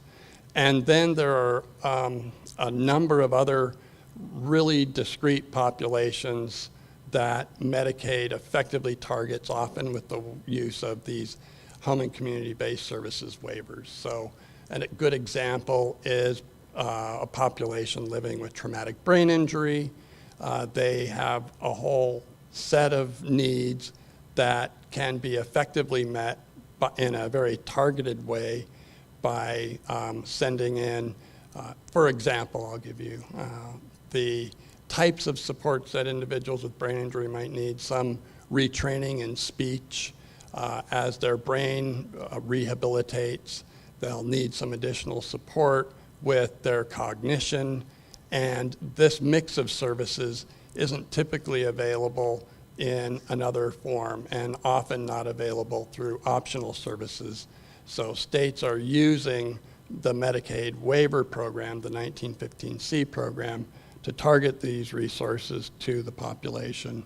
Another would be people living with HIV, another children with special health care needs, and there are even yet others. So you often hear about home and community-based services waivers, and that states have a lot of them.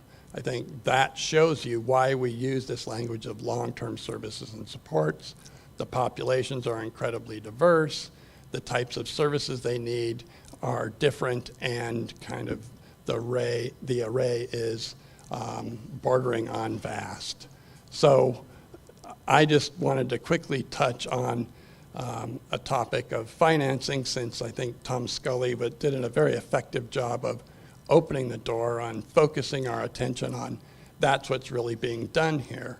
And I think if we think about the changes that are happening to the financing of the programs, there's a real kind of downhill effect. This trickles down, well, that's not the proper metaphor.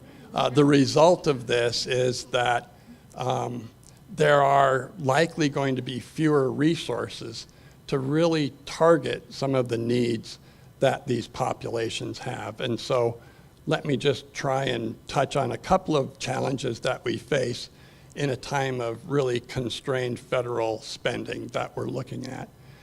We do face a significant demographic challenge, and I don't know that that's been factored into. Certainly, if these issues are revisited year upon year, there may be ways of adjusting spending, but I don't know that it's appropriate to be adjusting these after the fact. These demographic challenges we know about now, and we should be planning for them and shaping the Medicaid program so that it can effectively deal with them. states face a great demand for LTSS right now, and there's significant unmet need among those that are currently being served. So I think it would be incumbent upon us to think about the longer-term financing and taking into account the needs of that population as well. I wanted to just mention the effect that these financing changes are likely to have on states. So now they're going to be looking at a number that they have to deal with, and then they're going to restructure the Medicaid program around that number. That presents significant challenges. What does that mean? Well, perhaps we're going to drop optional services that we've used to serve parts of the population. What effect does that have? Well, now these services aren't available. Where are people going to find those services in the Medicaid program? They just may not happen to find them. The HCBS waiver program has been effective at allowing states to really target resources, but this is the most optional of the services available in Medicaid. And so when Medicaid is making these decisions, they're not thinking about LTSS. They're thinking from a financing perspective about how much money do we have to run the program. So they're going to set a number, that they're going to come out with that, then they're going to look at their healthcare needs. They're going to allot resources based on that, and then what's left over, well, now we're going to look at long-term services and supports and how we deal with that aspect of the program. That's likely to result in, again, I mentioned the optional services and the potential loss of them, but certainly greater constraints on the home and community-based waiver services program, which is used to great effect across the country. Virtually every state has them in some shape or form. So the consequences of this, I don't think, have been debated or discussed very thoroughly, and we are, at the point of looking them in the face. One last thing I think is important to mention is the nursing home benefit will even receive pressure, and they can adjust eligibility there by basically changing the level of care. So who's qualified to get into the nursing home can be adjusted by making it, you have to have greater need to actually become eligible to be served in a nursing home. So there are a number of mechanisms that states may have to resort to based on the financing decisions that are made, and the result may be that there's less access to LTSS. There are certainly other consequences. I mentioned unmet need as a significant issue. It's hard to get into in my remaining time, but the issue of serving these kind of populations with complex need is that if we don't do a good job, they end up in the emergency room or the hospital. And so if we're not making appropriate investments in home and community-based arena, then the consequences for these populations is that they revert to the medical system where care is extraordinarily expensive. And we've been dealing with this dynamic already for a long time. We're just starting to make some headway, and now we're talking about doing that with fewer resources. Ooh, thank you, clock. In summing up, I wanted to just mention again, we're taking tools away from our efforts to pursue delivery reform by pursuing really constrained finances at this time for the Medicaid program. And we can't underestimate the cost shift that's likely to occur. When you have a large population of dual eligibles that are already noted to be expensive to serve, and you're going to take money away from the Medicaid program, they're going to seek the medical care I mentioned, and that's going to be on the Medicare dime. And in the end, I think Tom Scully made a great point. States are left holding the bag. These poor states in the South particularly haven't done enough to serve these populations, and now they're going to have fewer resources to do so. So with that, I'll stop. Thank you.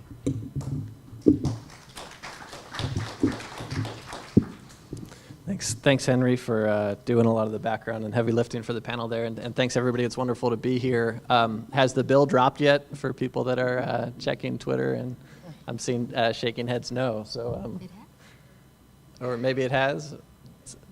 Maybe it just did. Okay, so there's some gathering behind closed doors. Not these closed doors. Our doors are open. But we are going to be talking about the bill, just maybe as much as we know. And I want to thank also friends at the Kaiser Family Foundation and AARP for many of the stats that are in my slides, and apologize to folks that are online who I understand can't see my slides. I'm going to be talking about the population of, oh, they can see my slides, great. I'm going to be talking about the population of older adults, and particularly LTSS access for older adults, and how these Medicaid, I know we're using the word reforms in the title today, but we talk about them as cuts, that these Medicaid caps are cuts to the Medicaid program. And I'm going to try to just make 3 big points with a lot of smaller points underneath each one that are pretty basic, but I think staying basic here helps clarify exactly what's at stake. The first is that Medicaid plays a critical role in meeting the LTSS needs of older adults. About 75% of all people age 65 and older today are going to need LTSS at some point in their lifetime. So 70% of all people 65 and older right now. So a huge number of folks. And for the vast majority, the cost of that care is going to be completely unaffordable. It's about $90,000 a year for a stay in a nursing facility, $40,000 a year for basic home health services, $20,000 a year for adult day health care, and that's all while about 1/3 of all people age 65 and over have less than 200% of the federal poverty level in income. So less than about $24,000 a year. Trying to cover these costs makes the cost of long-term care completely unaffordable. And as you all know, Medicare provides very limited long-term care benefits. As was talked about on the last panel, there's really no or very feeble private long-term care system. So people turn to Medicaid as the source for their long-term care needs when the money that they have runs out. And as I say, for most Americans, the money runs out very quickly. There was a discussion in the last panel about whether there's some inappropriate use of Medicaid by individuals that could, in fact, afford long-term care. And we would point out that that's not the case for the vast majority of Americans that rely on Medicaid. They do need it. There is no other way that they would be able to pay for long-term care. There are also tools that exist now under federal law, and a lot of work that's been done over the last 10 or 15 years in federal law to really limit the use of Medicaid by those that could use another private revenue stream to pay for it. So the reason that we see Medicaid providing so much coverage here is because there's not another source. We haven't created another system to provide the care. Similarly, with the last panel talk about increases in costs for Medicaid, that's been intentional decisions to have Medicaid play a role in providing coverage and covering long-term care for people, because we haven't developed another way to meet that need. There's a need, and we decided to have Medicaid meet it. That's why we've seen the growth there. Across the country, Medicaid, for all populations, not just for older adults, covers just over 60% of all long-term care costs. So that's both nursing facility and home and community-based services. Every state, except for I think Iowa in this chart, Medicaid covers at least 50% of LTS spending in that state. More than half of states, I think it's about 32, 33 states, Medicaid covers 60% of LTSS costs. In 6 states, Medicaid is covering more than 70% of LTSS costs. There's some really important states there if you're covering and following the debate in the Senate at all, and some of the key senators. You see in West Virginia, for example, over 75% of LTSS costs are covered by Medicaid. In Alaska, it's near 80%. So in those states, just imagine how cuts to the Medicaid program would impact how the state is paying for long-term care for its population.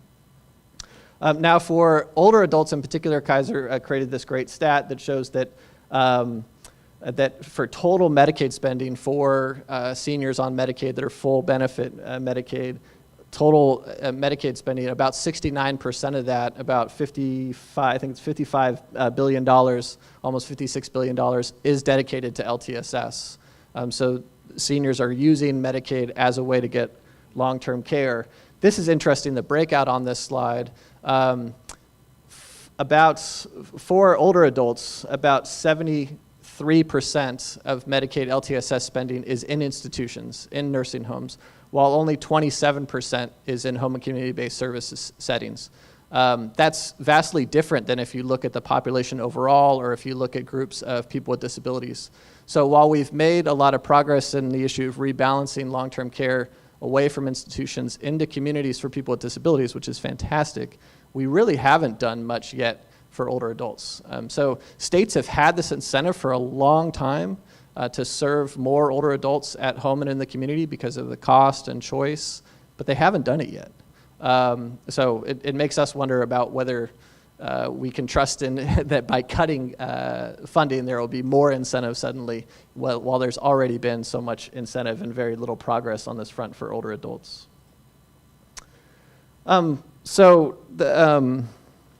That all leads to my next point, which is that Medicaid cap proposals will leave Medicaid unable to meet our growing LTSS needs. Medicaid today, there was discussion in the last panel, exists as an entitlement where there is a need and the state is willing to step up and meet that need. The federal government matches the state and meets that need. That's how the Medicaid program was always created. I think Ben talked in particular about how that makes it particularly nimble and able to rise to the occasion when new needs arise, new populations need services, new medical innovation arises, and we're able to meet the need. What happens in per capita caps is we fundamentally change the nature of the Medicaid program and turn it from this program that says when there's a need, we're going to work states and federal government together to meet it, and just changes it completely, replaces it with a formula which has several variables which can be changed, almost none of which are intended to change based on need, and instead are all intended to change based on budgetary pressures and budgetary decisions, making it very different than capitated managed care programs that we see today. So this is the basic formula, right? This is kind of a complicated slide, but you have a baseline of a number of people in a particular category of 5 categories. You apply that by a growth rate, and then you apply that by the number of people that are in that group, in that state, in that year. The problem here to look at, and I know Linda will go into this more in your materials, there's a wonderful issue brief from AARP on this issue, but the problem is that that first element here is the average cost of a Medicaid, for providing Medicaid for someone 65 and over in 2016. And by lumping the whole group of people 65 and over together, you get 2 problems. The first is you're not distinguishing in that group between people that are getting LTSS services and people that aren't. And you're not distinguishing between people that are getting services in a community and people that are getting services in an institution. So if there's any change in that mix or any increase in the cost of LTSS, you're going to see a change in reality for the state that isn't reflected in the per capita cap amount they get. And the second problem is that we're almost certain to see a change in that mix because we know demographically that the number of people that are 85 and over and therefore much more expensive and much more likely to use LTSS is going to grow dramatically in the next 15 to 30 years. And this formula doesn't account for that growth at all. So we're baking in. We know that the cost of that the mix of use in that population is going to change over the next 15 to 30 years, and we're not addressing it in these per capita cap proposals. Just some slides that show this, but the AARP issue brief does a wonderful job of doing an even better charts that show this change. But you'll see this is just an example in California in just the next 14 years, how much there will be an increase in people 85 and over and 75 to 84, and cost of care getting more expensive for this group just demographically. And then here too, just the difference, people that are 85 and over, 2.5 times higher spenders in the Medicaid program than people 65 to 75. So the last point of all of this is very simply that older adults will lose access to LTSS, triggering a cascade of harm to American families if we go to a per capita cap system. States will essentially have 3 options when they get less money to provide care, right? And Henry talked about them. They'll cut services. They'll first look at optional services that they don't have to cover. There's still a mandate that they would provide nursing facility services, so they'll cut where they can. And we've seen this in the past. We know that this is what will happen because it's happened before when states have less money. They cut optional services. They cut home and community-based services. So seniors will have less access to services at home and in the community. That won't be enough because of, especially in states that are already spending so little on HCBS, that won't be enough. So the next thing they'll do, and that they have done, is they'll cut eligibility. Right now, states have flexibility to raise income thresholds for people to get long-term care, because again, that's the only way people can get long-term care. And they can cut that back. They can cut it from 300% of federal poverty level all the way down to 75% of federal poverty level. So they'll do that. They'll make it so that fewer people can qualify for the service. And then the final thing that they can do and will do is they'll cut rates, whether it's rates for home care providers or rates for nursing facilities. And when you cut those rates, what you see is a decrease in the quality of the care that's available to older adults. So, if the goal here is to save money, which it clearly is, I think Mr. Scully's charts did a great job of showing that the goal here is to save federal money, to reduce federal spending. You can't save older adults access to LTSS and also save the federal government a bunch of money. You can't do it. And the result will be that seniors will lose access to Medicaid-covered services. That means that their families will go bankrupt paying those services for themselves. Seniors will die while they fail to access those services. Jobs will be lost in the LTSS industry. It's a massive, massive impact on our older adults and their families.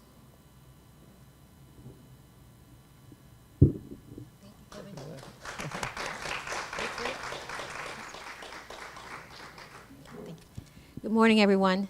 I'd like to start out by thanking our AARP Public Policy Institute leadership team, Deb Whitman, Susan Reinhardt, and Jean Accius, for having the foresight to sponsor this important event. I think it's a really important discussion, particularly in light of what's probably going to happen today. So thank you very much, and thank you, Nancy, for co-hosting.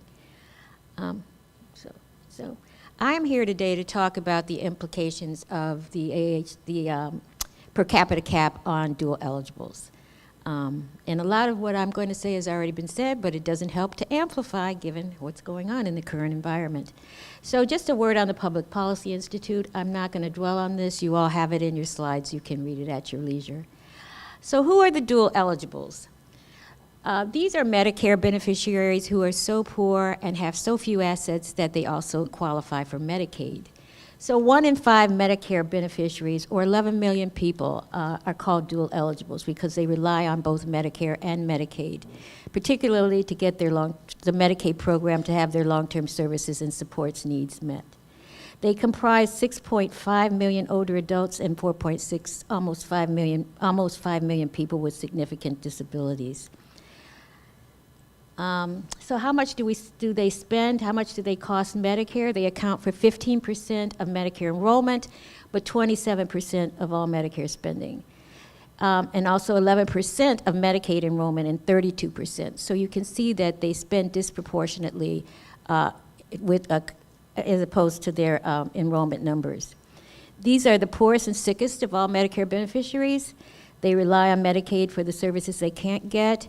There are some other services besides LTSS that they might access, such as dental care, vision care, et cetera. But the bulk of their reliance is on long-term services and supports.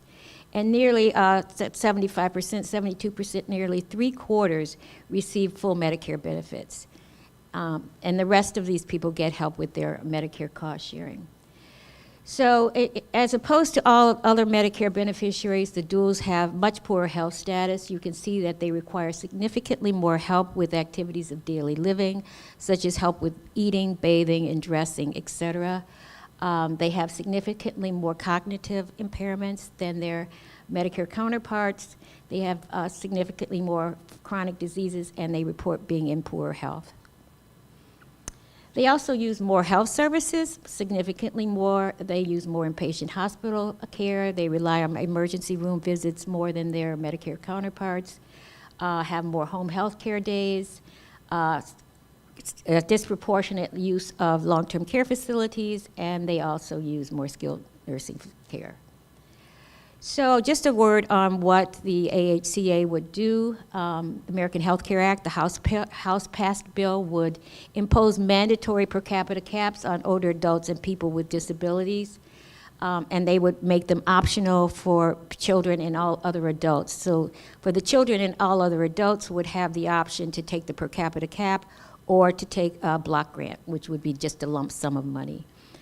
So the baseline caps will be established by average 2016 enrollee spending for aged and disabled, trended to 2019 using the medical component of the CPI, grown annually by medical CPI +1. We have heard that the Senate might alter this by using a growth factor going forward of the urban CPI, which would a reflection of general inflation as opposed to inflation tied to medical care. So we say that caps based on historical Medicaid spending have significant flaws. They will likely result in immediate shortfalls in many states because the baseline is tied to historical spending. They will not adequately respond to the aging of the population, which will have a growing need for long-term services and supports, and they will perpetuate the inequities in state spending. And I think the first panel talked about that a little. So here is a chart that shows you the funding shortfall at the baseline under the House and the potential Senate bill. And as you can see, under the AHCA, which uses the CPI, medical CPI +1, the shortfall would still be, medical CPI, not +1, would be those percentages, 1.1, 3.5, and 1.25 for children, adults, and those persons with disabilities. But if you take that to CPIU, even at the baseline, you're facing even more significant shortfalls in funding across all eligibility categories. So then if you look at the aging of the population and what the impact there will be, you'll see that between 2015 and 2060, the numbers of oldest old will triple. And the baseline doesn't account for that. So you're getting a baseline that's basically saying this is what you're spending now. It does not reflect the change in case mix over that time period where seniors will need significantly more services. And the same with the 75 to 84 will almost double. And they of course, will start to begin to need more services as well. So then we would just want to talk about the inequities in state spending and how these caps, where they're set, will lock that spending in. And you can see we chose to show Florida and South Carolina because they have the lowest spending in almost every category among all states. And you can see their spending compared with the national average. And this chart just shows the top 9 low spending states, and we pegged that to 80% of the national average spending. So these are states, Tennessee's right on the line, but the other states are well below the national average, which is 80%.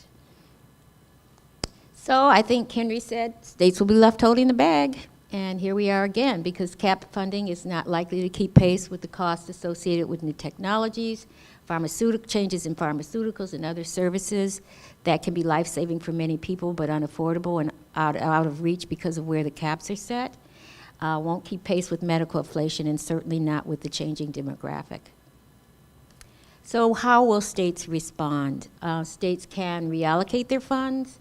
They can raise taxes. We believe these are unlikely strategies, that they are not likely to use these strategies given other considerations and pressures on state budgets.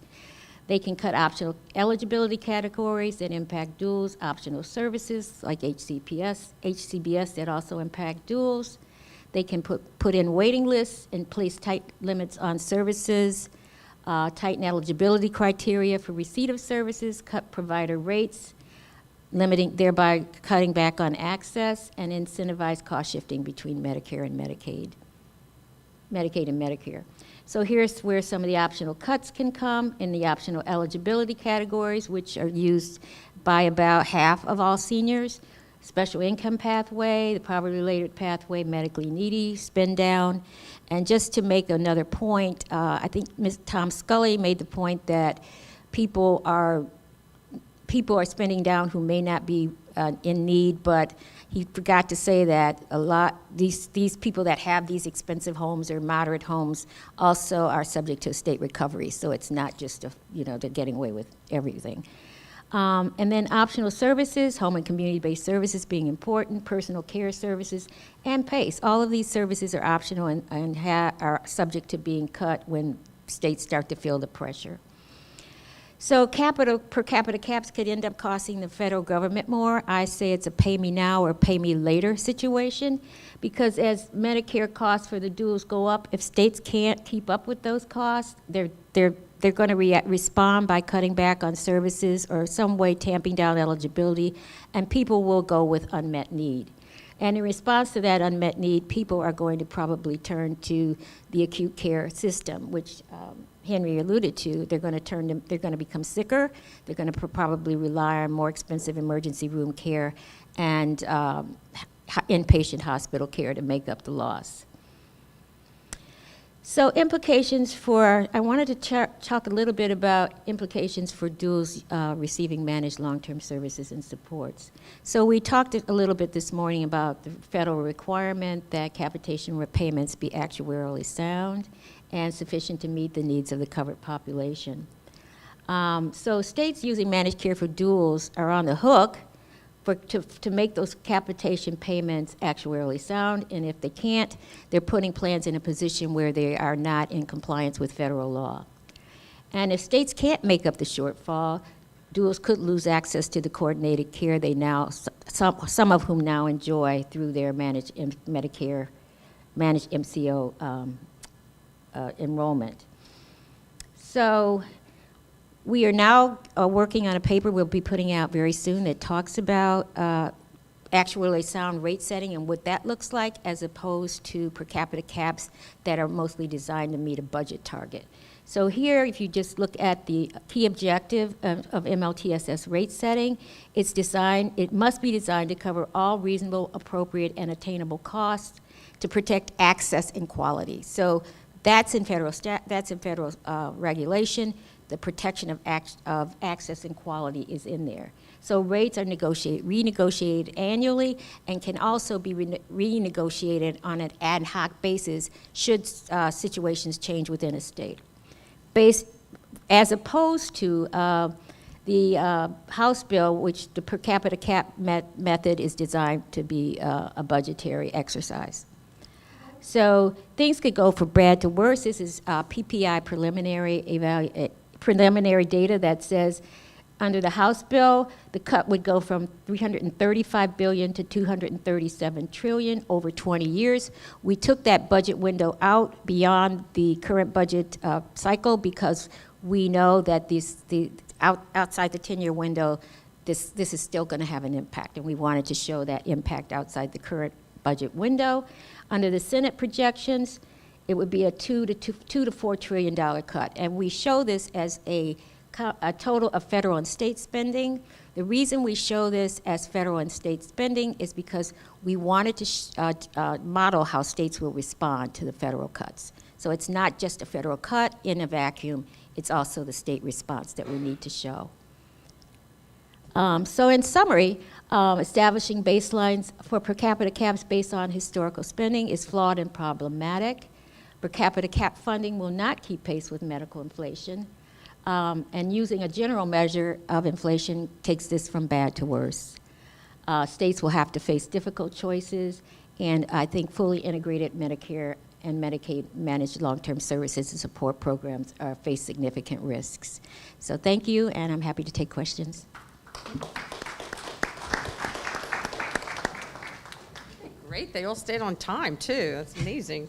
Just a comment that the PowerPoints are now on the NACI website, so you can get them right now. It's www.nasi.org, nasi.org, so thank you for that. So now it's time for your questions. If you have a question, please raise your hand. We have folks walking around with a microphone. Please introduce yourself and where you're from very briefly, and then ask a question with a question mark, right? Thanks so much. This was a great panel. Caitlin Connolly with the National Employment Law Project. And I just wanted to ask you a question on two topics. So One is, I think many of us would say that at a time when we're talking about cuts to Medicaid, we should actually be talking about Medicaid expansion and increases in funding towards it, because it is such a lean program and it meets our long-term services and supports. Nevada has a proposal out there that would actually open up their Medicaid program so that individuals who would otherwise have been part of the exchange can buy into it. Is there room out there to make that argument that we should expand Medicaid? My second question, though, is about workforce. We know that provider rates could be lowered, and we know that when that happens, it often falls on the shoulders of the workforce. So we could be talking about nurses, physicians, hospitals, but mostly within long-term services and supports, we're talking about the home care workforce. Already, the wages are so low and the working conditions are so bad that we have a shortfall. We need 633,000 new workers by 2024. And a new paper out by Community Catalyst and Leading Age talks about the potential job losses from the proposed legislation, and it estimates there'd be between 300,000 and 700,000 home care job losses because of this proposal. How do we address the workforce issues in this? So 2 big questions. Do we have any big takers? Oh, I can. All right, Henry, step up. Thank you, Kevin. The expansion, I'll skip much speculation, but we're taking money out of the program, it looks like. And so the ability of the program to really cover more people, it's certainly going to be challenging if this bill is signed, or if these bills get signed into law, whatever we see. As for workforce, I think it's clear that people are currently struggling to make ends meet, not just in the home care arena, but in other jobs. And when you think about the larger economic issues that they're facing, obviously there have been lots of people making arguments about increasing minimum wage. That seems to be a really solid way to help these people raise their circumstances. The effect that it might have on the Medicaid program is that states would be required to pay potentially a wage to workforce that they're not currently required to do, which would increase costs, further stressing the Medicaid program. So not that it shouldn't be done, but that reality would be very difficult for states to deal with under the scenarios that we've been entertaining today. So we have huge challenges facing us on how we're going to help people get their basic needs met, especially in the community, and wages are certainly part of that equation. I don't know that we have any real answers today to those really big questions. So I'd like to come at your question from a little bit of a different angle, and that is the increasing use of waivers to impose work requirements in Medicaid, and sort of tie that to, job loss. If you're in a state economy where there are fewer jobs, and many of these workers will be relying on Medicaid, but yet they're also losing their jobs. So I think it's important to keep an eye on what's going on in that state economy, in the labor force market, in terms of the availability of jobs and the imposition of work requirements on people who need health care. So it's just I think raising the issue of jobs in general is a wise thing. Yeah. And so we look forward to having that Leading Age and who else? Community Catalyst, that information going out. Other questions? And as it's coming to you, I'm just going to make a comment that workforce sort of prompted it, but in general, we've been talking about effects for individuals, cost shifts to states, but we haven't mentioned family caregivers. And this is going to be devastating for family caregivers. Yeah. Family Caregiving Alliance has talked about this, and other organizations have talked about this. This is something we brought up in our release of the scorecard, the LTSS state scorecard last week, bringing up the fact that you could even reduce eligibility for nursing home admissions, which is totally possible, never mind other consequences, family caregivers are already so stretched. And there's a huge gap going forward between the demand and the availability of family caregivers. So please keep that in your comments too when you're talking about this. So we have a question back there. Josh Wiener, RTI International. I wondered if the panel would talk about the potential impact of the per capita caps or a block grant on quality assurance systems. Right now, the main incentive for providers to meet the standards is that if they don't meet the standards, they can't participate in Medicare and Medicaid. But especially in a situation where the services are beyond the capped amount, it would be all state funding. So what's the implication for quality of care in LTSS? Kevin? Yeah, it's a great question, Josh, and we have real concerns about that. I think not so much that providers will get out from under requirements when services are funded solely by states, because we don't think that'll happen. States won't be making decisions to fund a lot of services independently. As Linda talked about, we think it's much more likely that they'll cut services. States have increased Medicaid spending in times of need in the past because it's a way to draw down federal dollars. When a state increase in spending doesn't draw down federal dollars, there won't be that incentive to do it anymore. But we do see, just as you talked about, the fact that under the current program, we use the Medicaid program to enforce quality. The best example of that is in nursing homes. The Nursing Home Reform Act, which creates consumer protections in nursing facilities, which are essential. And before the act, there was much lower quality in nursing homes, and there's now higher quality, but still a need to pay very close attention to that. The main mechanism for enforcing that law is the Medicaid program, that state facilities that are participating in Medicaid need to comply with that law. It looks like in the per capita cap proposals, that system could still be protected, but in a block grant proposal, I think there's real questions about whether and how the Nursing Home Reform Act would still exist as a consumer protection for nursing facility residents. So that's a big issue. That's one specific example, but I think in the long term, you could imagine just how this change in funding will trigger all sorts of different changes in how states think about the program and think of themselves as regulators, and how much control and enforcement capacity that they have that could really lead to decreases in quality as we go along.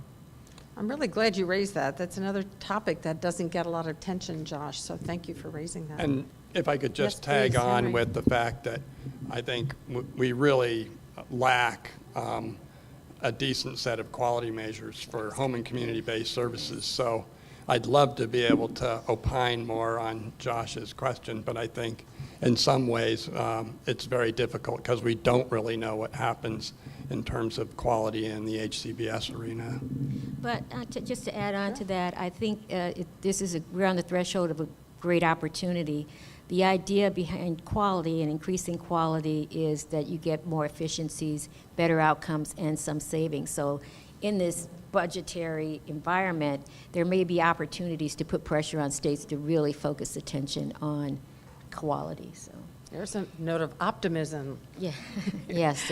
Other questions? No.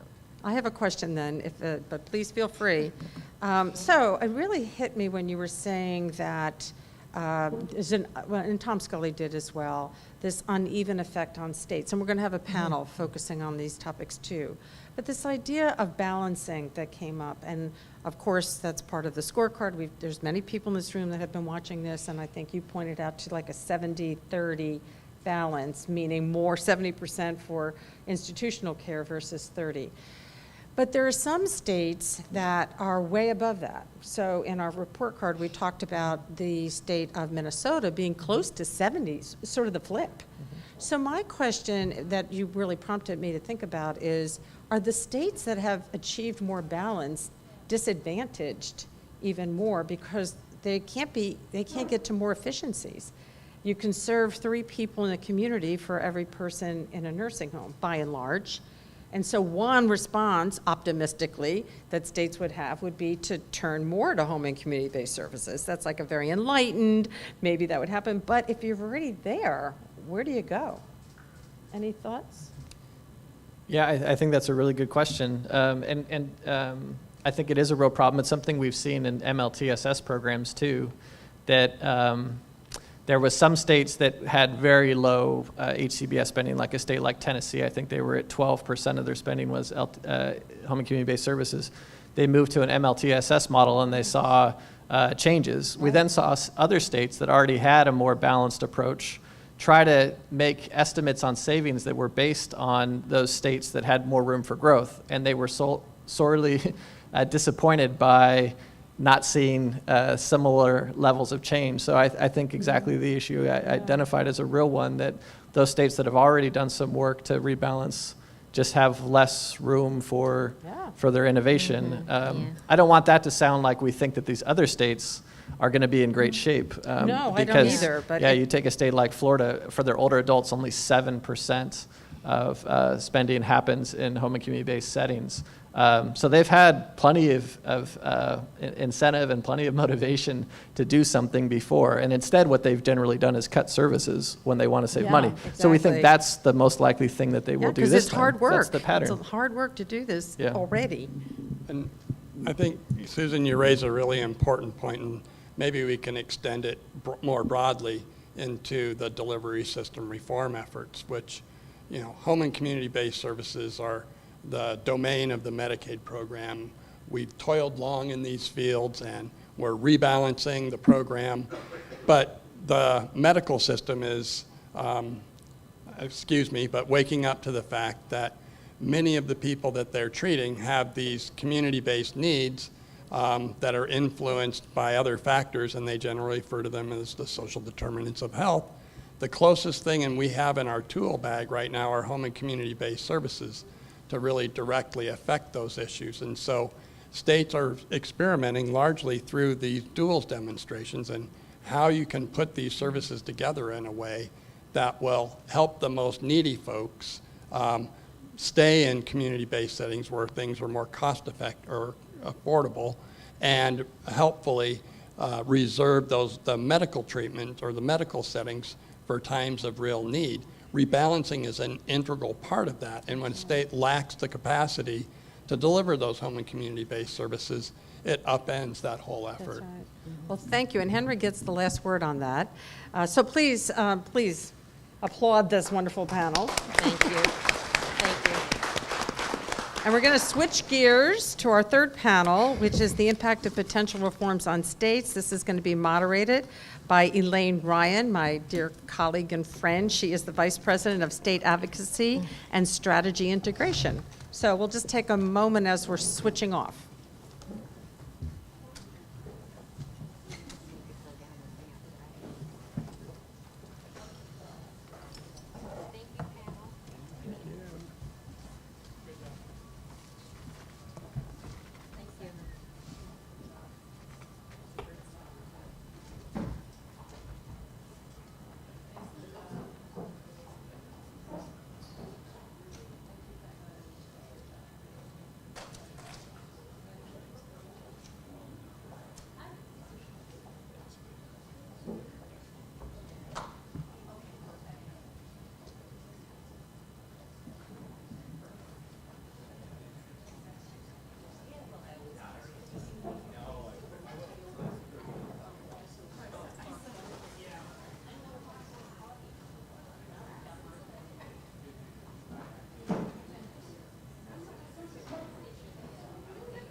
I've read it.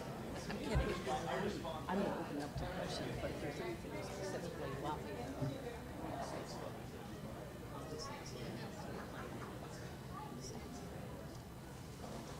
I don't know. It's better. How about this? It's better. You got to stretch the Hi, I'm Martha. I'm just going to be sitting right in front here and just give you we have, I guess, about 10 minutes to speak, so. I don't know what we're going to end up doing. Yeah, but about 10 minutes, I think, is what we said for each of us. 5 to 10, right? Are we going to be at podium for our 10 No, I think here. We're going to stay.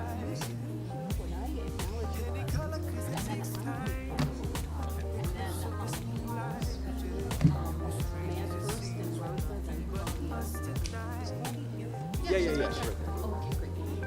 She got waylaid by Henry Claypool. This gentleman's going to give you the sign.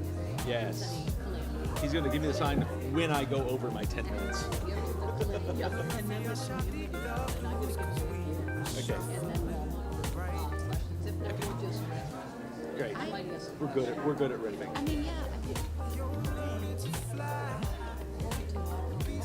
Yeah. Woo!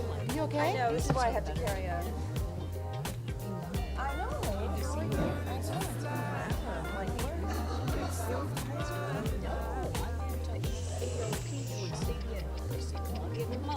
She's been there a long time, baby. I mean, my goodness, it's been forever. She's a sassy girl. Is that yours? Or the last one?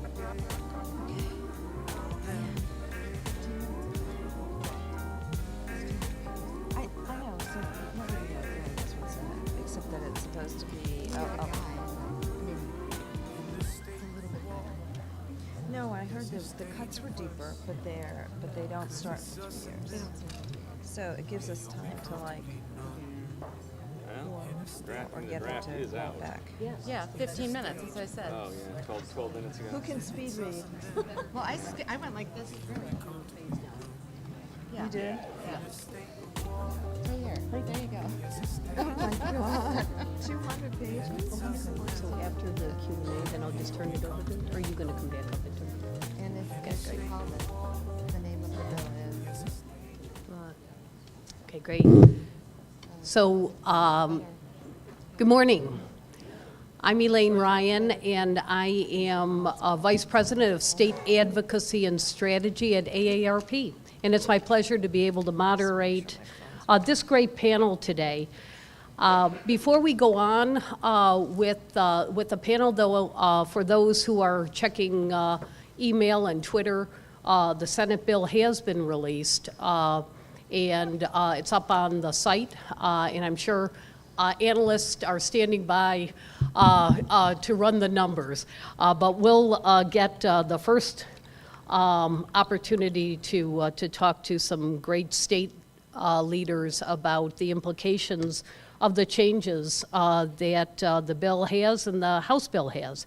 You know, before I start with the panel, though, I do want to take a moment to thank the members of the media, those journalists, whether or not they're print or electronic or digital, who have taken the time to write some really compelling stories about the faces of Medicaid.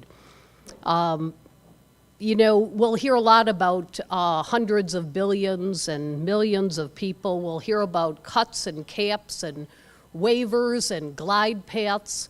A lot of that is Medicaid mumbo jumbo that really distances the American public and the taxpayers from a true story of what is actually happening to a program we call Medicaid, and what will be the implications for real people we know, friends, neighbors, and people who will never know lawmakers' names, but will certainly feel the impact of the policy decisions that they may make. So when I think about Medicaid, I see faces. You know, I see the 55-year-old worker who lost his job in the Great Recession and his health insurance along with it, and had to turn to Medicaid for the only insurance he could have to bridge between the former job and a new one. You know, I see a child who's born with disabilities and who needs Medicaid not only as an insurance program, but as a lifeline. I see a returning veteran, and there are 1.75 million of them, who come back from war thinking the Veterans Administration will be able to provide for their care, only to find out that it's Medicaid that closes the gap for their care. You know, I see a taxpayer who paid their taxes all their lives and now have found themselves either personally or living with a loved one who is suffering from Alzheimer's and dementia, who only has Medicaid to be able to provide the care they need. And I see children in foster care whose parents have battered and abused them and neglected them and only have Medicaid to be able to provide not only as their insurance policy, but as their chance to live a productive life. And I see families in rural and urban communities around the country who are living with the scourge of opioid addiction, who find people they never thought would be in this kind of circumstances, trying to seek the health care they need and the mental health they need to be able to carry on. And I see a long-term care safety net that only has a final safety net for people who have exhausted their lifetime savings, but now have to turn to Medicaid for their long-term care needs. So I think people will talk about caps and cuts, and we certainly will here today, but I think a point made by the previous panel, another panelist, is that what is on the table is a fundamental restructuring of the Medicaid program. It's the first time that a program that's an entitlement will be turned into a capped entitlement, which means that there'll be fixed amounts per person based on a base year in perpetuity with an inflation rate, but that state will never get any more for that individual than what they get given the baseline that's selected and inflated forward. And we've heard about the demographics who won't keep pace with that. You know, I've heard panelists being rather, well, I would say blasé about the fact that states might be able to turn to Medicaid managed care, but I also have seen states struggle with the idea of how to manage care for the most chronically disabled and challenged and senior population, like Oklahoma and Iowa, who recently abandoned some of their efforts because managed care companies just can't figure out how to care for the needs of that very, very chronic population. It is a extraordinary time with extraordinary numbers, really things that don't fit in my head, like $834 billion of cuts and changes and choices that will be left to state lawmakers to be able, and administrators to be able to figure out what's next. It's a great panel we have here who can tell us a little bit today about what is next. What does it look like from the viewfinder of people who are managing these programs, as well as the people who see the people I just spoke about face to face in their states every day. Our first speaker is Matt Salo. Matt's the executive director of the National Association of Medicaid Directors, and I've known Matt for a long time as really a terrific thinker and leader for Medicaid, and previously with the National Governors Association, but previously a colleague of mine at the American Public Human Services Association. Matt will give us his insights of what Medicaid directors are talking about. Martha Rorty, another pal. This is now looks like the fix is in on this panel. But Martha and I also work together. Martha is the executive director of the National Association of States United for Aging and Disabilities.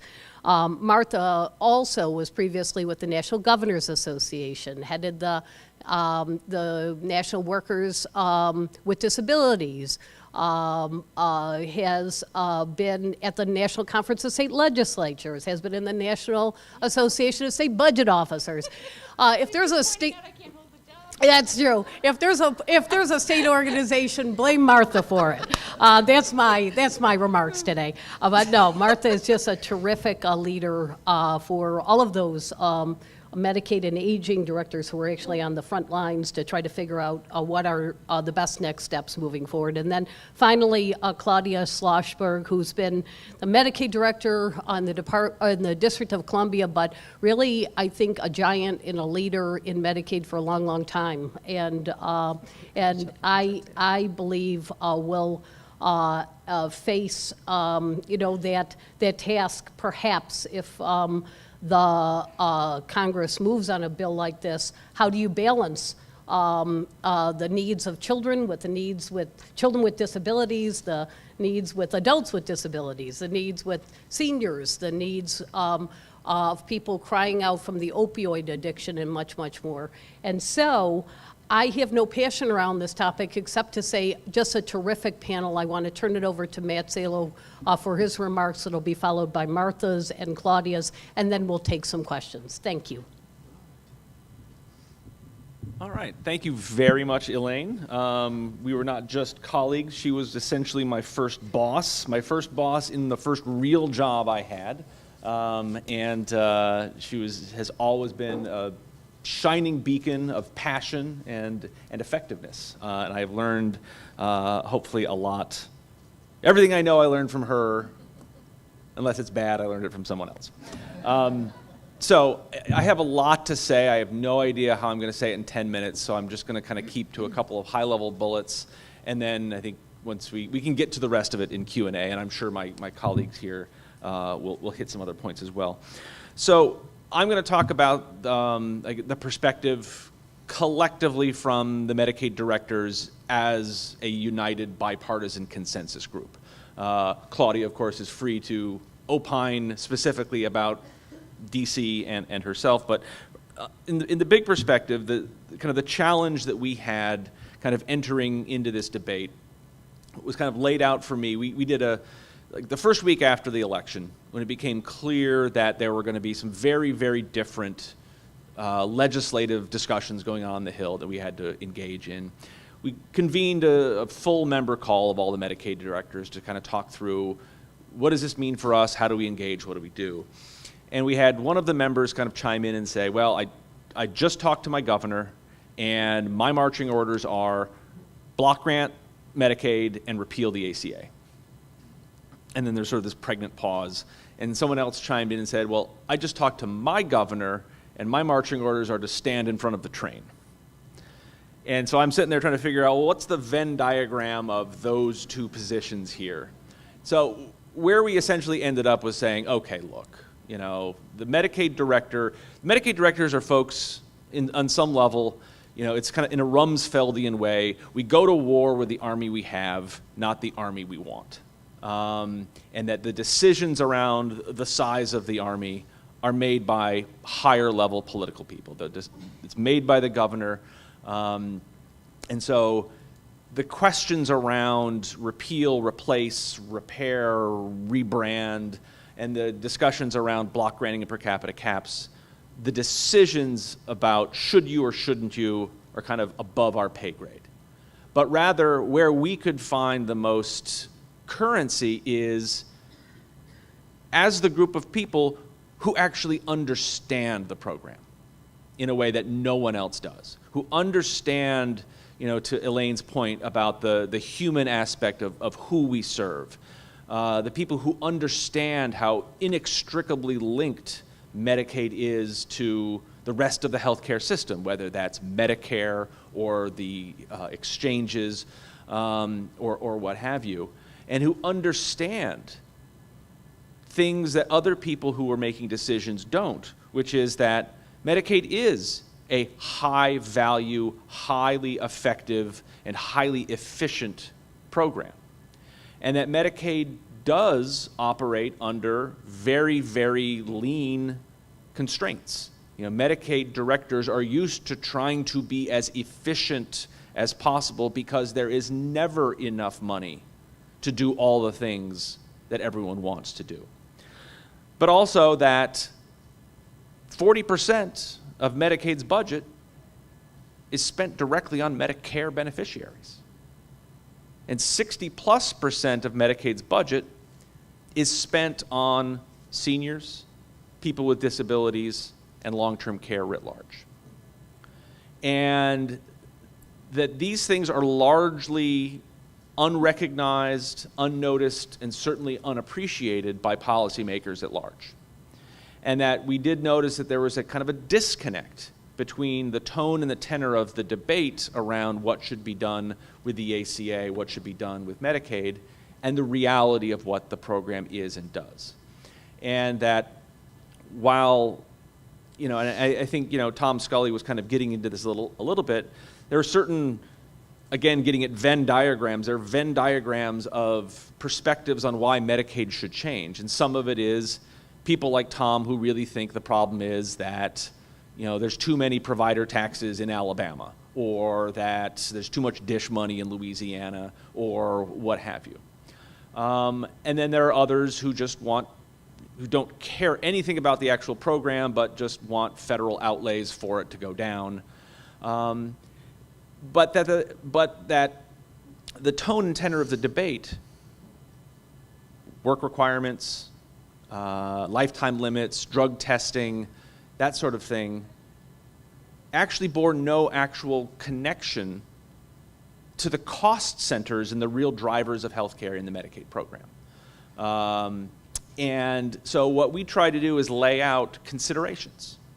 You know, we wanted to make sure people understood what drove Medicaid spending, where our cost centers are, what we're trying to do to fix that, and how reform might impact that. And I think the challenge is that, you know, and I have not, in the past 12 minutes, I have not read the Senate bill, but I think we have a pretty good sense. Only 142 pages. I think we have a pretty good sense of what it is attempting to do. And again, you know, our folks, you know, I've got Republicans who are going to say, you know, we can live with a per capita cap as long as it grows at the right amount, and as long as there's actual flexibility in the Medicaid statute to enable us to address what the real cost drivers are. And of course, other folks who just say, absolutely, you should never go to a per capita cap, it's bad. But I think what we can probably say for sure now is that, you know, despite all of our calls for real statutory flexibility, for real reform, for real ways to make, you know, if people don't like how big Medicaid is, if people don't like how much we spend or how many people we cover, that's fine. We can make it smaller. We can make it less necessary. But the right way to do that is to make sure that there are other forms of coverage that are realistic, that are rational, that are affordable, and that are accessible. And that way you can make Medicaid less necessary. You know, Medicaid didn't start off 50 years ago being the program that covers half the births in the country, or a third of all kids, or the majority of mental health spending, or the majority of substance abuse spending, or the vast majority of long-term care. Medicaid has grown to do that because Medicaid has been solving piece by piece, bit by bit, state by state, the failures of the rest of the healthcare system. The rest of the healthcare system has essentially washed their hands slowly, deliberately, over 50 years of anything that is complex or expensive, and we've taken it on. And I think we've done a damn good job of it. But again, if your problem is that Medicaid is too big or spends too much, great. Fix the other problems. Don't just say Medicaid's the problem and cut it. And I think what we're seeing out of the Senate bill now is a pretty clear indication that no one listened to any of that. Because, you know, there is no flexibility in that bill. There's no attempt to make any effort to address the real cost drivers. There's no attempt to make other forms of coverage reasonable, rational, accessible, and affordable. And that, looking at a Medicaid cap, and I'll kind of put aside the expansion issue for a second, but, looking at that cap, Tom Scully was sort of saying, oh, a cap's fine because it'll incentivize states to be more efficient, or it'll incentivize states to get rid of some of that funny money, as he likes to call it. I think the reality is that, no, it's actually going to make those pressures even greater. And that will distort the market in terms of spending even more than it is today from his perspective. So I got 1 minute, so I'm just going to wrap this up by saying, you know, there's a great op-ed in yesterday's Washington Post by a bipartisan pair of governors, Kasich in Ohio and Hickenlooper in Colorado, who, and it's kind of mirrored a bipartisan governor's letter that came out a week or so ago, essentially saying, look, you know, the problems that we need to fix in Medicaid are not being considered and are not being addressed, and are certainly not being done so in a thoughtful and deliberate way. And that what we do actually need to fix quickly and, you know, urgently is the private exchange, or the private market, the exchange markets. And that's where we should be focusing our time. If Congress feels the need to do something that's not thoughtful and not deliberative, then that's what they need to fix, and not Medicaid, because that's not what they're doing right now. And that perhaps they should just start over, because what they've got now is not going to be good for the Medicaid program and for the people we serve. So I will stop on that thought and pass the mic to Martha.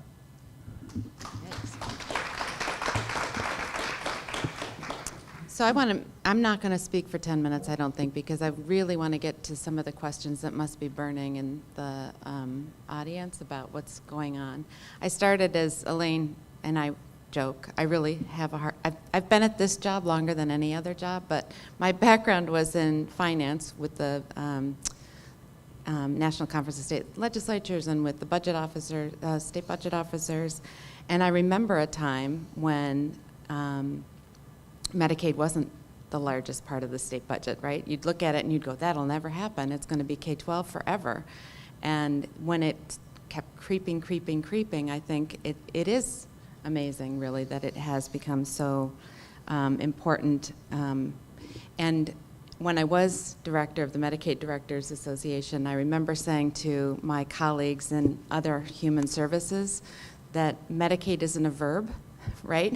To Medicaid, everything was becoming to Medicate it, and I think that was and continues to be a challenge. I think because we do look for sources of funding. I know that in long-term services and supports, especially, we look for those that aren't eligible for the Medicaid program yet. We know that they might be someday, so we look to Medicaid to help to build it out and build out the supports that are there. So I understand what Mr. Scully was saying in the beginning part of the day in terms of the growth and the fear that people have that it will continue to grow. But that doesn't take away also the fact that, you know, people always used to say the baby boomers are coming. Well, guess what? We're here. Sorry. We haven't prepared, but we are here. So it's not just this, what did we used to call it, the silver tsunami, and then I think AARP said don't say that anymore, right? But anyway, we are here. And I think the other beautiful thing is that it's a challenge, but a beautiful thing is that more and more people with IDD are living longer. As they age, a lot of them are developing dementia, and that's a high cost, very expensive thing that we're going to have to be dealing with. The number of people with Alzheimer's and related dementias continues to astonish us all, and they're living longer also because our health care is better for their physical health, and so they do live longer. And we don't have any programs other than the Medicaid program really to help to protect us from that. I can share with you one personal journey that kind of opened my eyes up on how quickly you could fall into the Medicaid program. Was my husband had a health crisis and needed some in-home assistance after hospitalization. And when I was interviewing people, it was a minimum 4-hour visit, and it was $120 a day. Who has that extra cushion right now in their checking account that you could sustain that for a long period of time? And that was only for the 4 hours. if I was trying to, work and keep going, that you eat it up really fast. And then looking at options for adult day is, there's a waiting list in most places for adult day, and now under the home and community-based services rule, they're going to shrink those places even more, I fear, because of the requirements that they not be in an institutional setting. So I think there's some real challenges that people need to be kind of aware of. I certainly wasn't aware how fast you could go through it, and there's not real options for most people to purchase long-term care insurance to this day. And that's a real challenge, I think. I take exception, I think, a little bit to what Elaine said in terms of the managed care companies not still understanding how to do the MLTSS. I think that the states have learned that they are doing it really well in a lot of instances. It takes a lot of thoughtful engagement on the front end and throughout the period, and you have to, as a state, recognize the fact that they do need to make a profit, or they won't do it. And I think in the cases where you're saying that they pulled out, I think in both instances, I think it's pretty clear that the reasons that the state didn't go forward is because they didn't put enough of a cushion in it. 3% is certainly a reasonable number, as Mr. Scully talked about earlier. I think our members, just like Matt's, we look to see what are the things that we would want if we were going to have health reform. What are the kind of core things that we would want? The first one is to really get rid of the institutional bias in Medicaid, right? So the way that it is currently, it is a mandatory benefit to go to a nursing facility, but it's a waiver to go to the home and community base. So there's this perverse incentive that's already built in that people will go to the institutional setting so that they qualify for services. And a lot of times they have to wait for the cheaper option of staying in their home and community.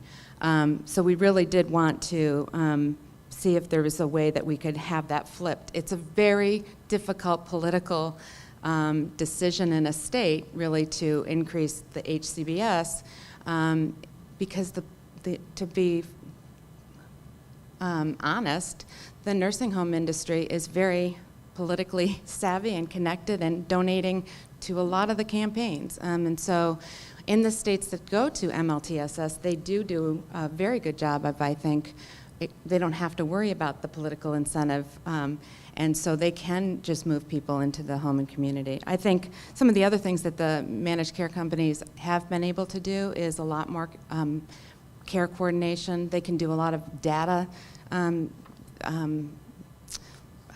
analysis that the states can't do. So they know that, Martha's gained a lot of weight in the last year.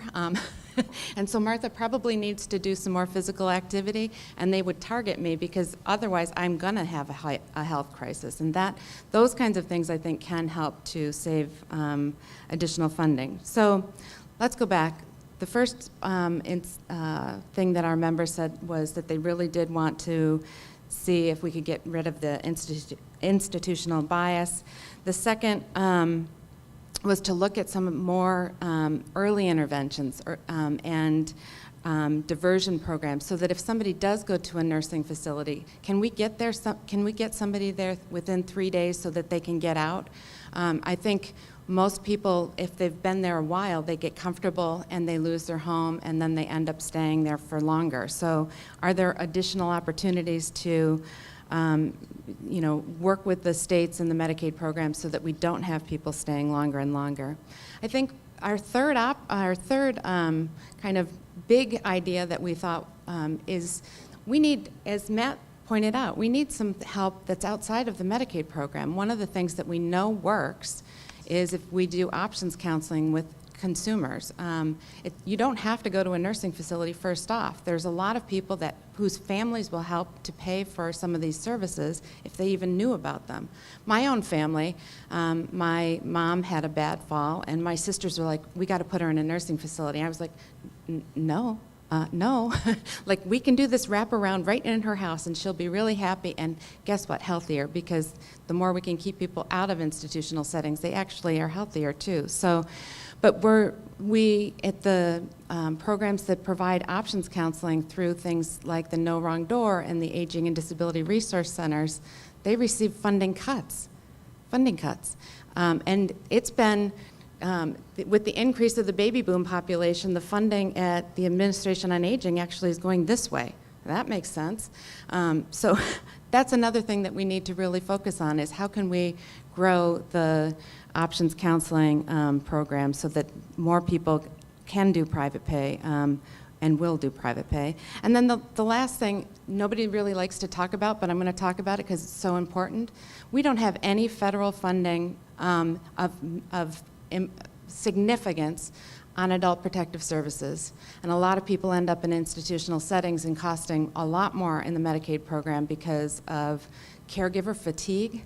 I'm not blaming just family caregivers, but in a lot of instances, it's that people are exhausted.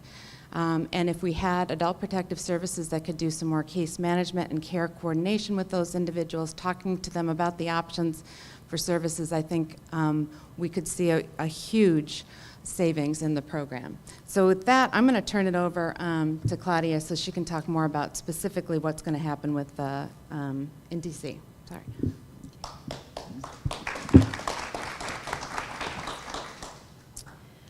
So good morning. I am Claudia Schlossberg. I am the Medicaid director here in the District of Columbia.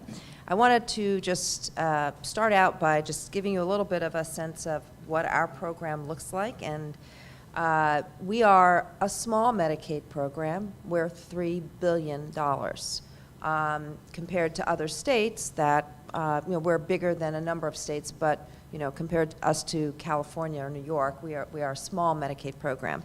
But if you look at our budget and compared to the district's budget as a whole, we're quite a significant part of it. The entire district budget for this fiscal year is $13.8 billion. So Martha and I think Matt also talked about the growth in Medicaid spending in terms of its importance in the budget. While we're a large program, we're also a very efficient program. Virtually all of that spending is directed at provider payment.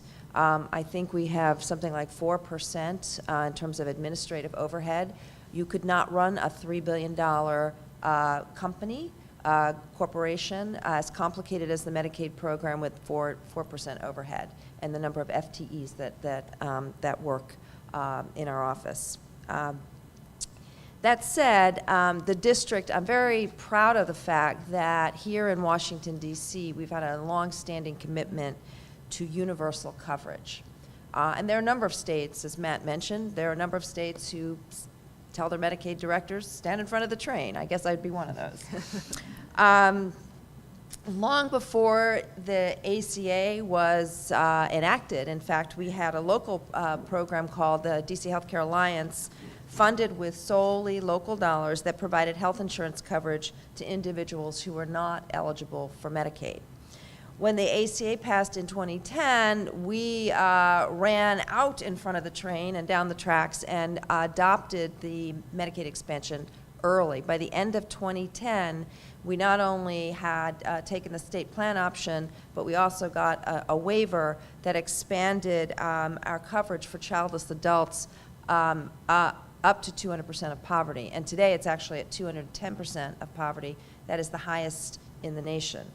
Doing that allowed us to shift about 34,000 individuals who were on the Alliance and funded locally to the Medicaid program. And today we have 90,000 adults in that coverage group. So Medicaid expansion has been very important to the people of the District of Columbia. Because of our concerted efforts around Medicaid expansion, we also have, I believe, in virtually every category, the highest coverage eligibility levels in the country.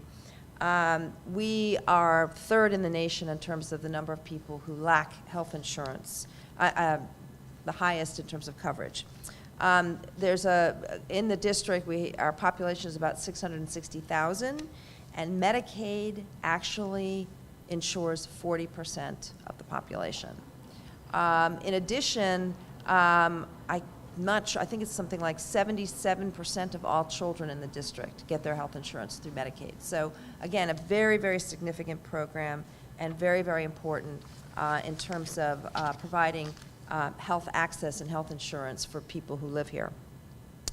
The current AHCA legislation, which the House passed, and I was going to say the secret Senate bill, but it has now been revealed, although we haven't had a chance to read it, focuses on several key strategies, which I think you're familiar with now, to repeal and replace the Affordable Care Act, but even to go beyond that, to make some very, very significant and impactful changes to the Medicaid program.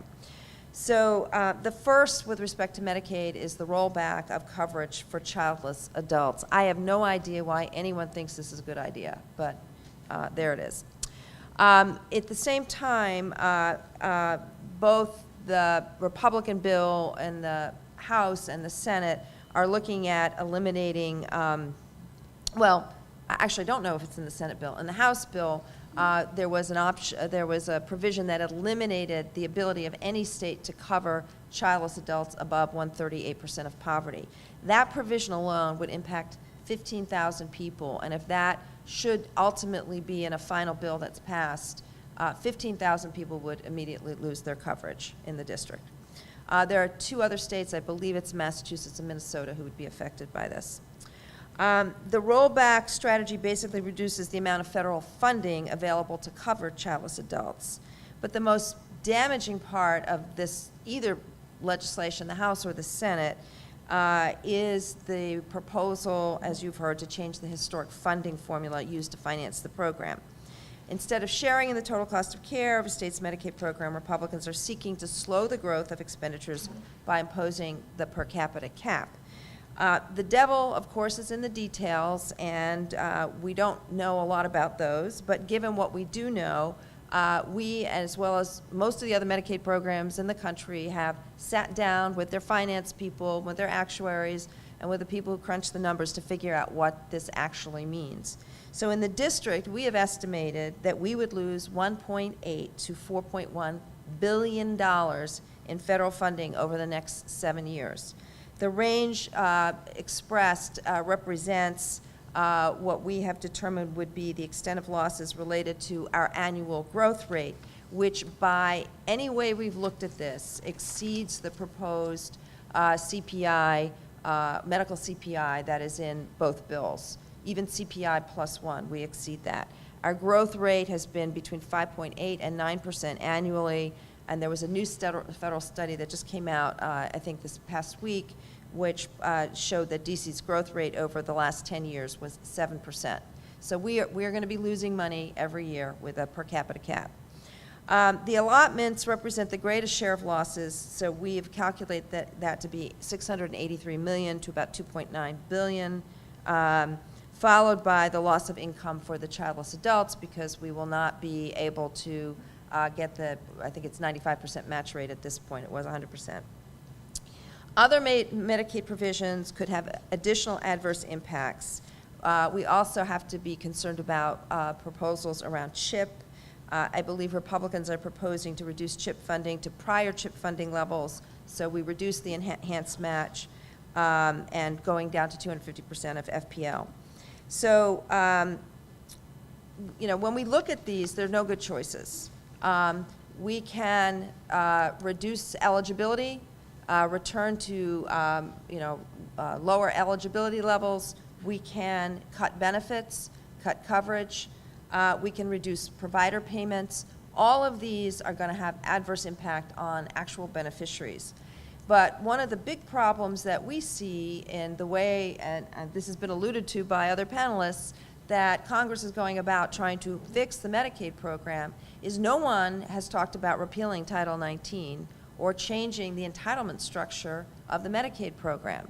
So as you've heard, I have mandatory services that I have to cover, like nursing homes. I have optional services that I may cover, like home and community-based services. And if I have to cut, I'm going to have to cut on the optional side of the line versus the mandatory. And that creates perverse incentives because I'm cutting programs that keep people out of higher cost places. So where do we end up is not a pretty place. Without Medicaid and given it's not so much, and please, it's not so much the per capita cap, but it is the amount of that cap. And because it's not adequate and will not adequately fund Medicaid over the course of the next number of years, we will be placing millions of lives at risk. We are going to undermine our ability to fight chronic disease, obesity, diabetes, asthma. We're going to leave older adults and people with disabilities without adequate care. People with mental illness will go untreated. We will undermine all our efforts to fight the opioid epidemic as well as any other addiction disorders. The notion that we will be working toward creating holistic, systematic approaches to healthcare reform, trying to bend the cost curve, will fly out the window because we can't do systematic healthcare reform if only a very small portion of your population has health insurance. Forget about talking about social determinants. We will be talking about providing people with a much smaller group of people, very basic healthcare services, and the rest of the people, it is unclear what it is that how Congress expects these people to get health care other than to go back to where we were in the 60s, where people got their health care in the emergency room. So I think my time is up, so I will end there, and I'm happy to answer any questions.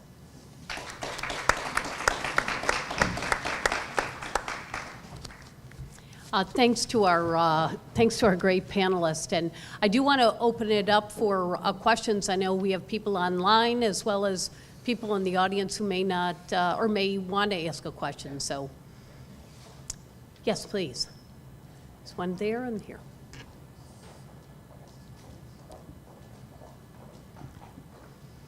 Thank you. Joy Lewis with Kaiser Permanente, and this is probably a soft toss to you, Matt. So there's growing recognition of the fact that social determinants of health really do impact one's ability to show up and, manage their own health status.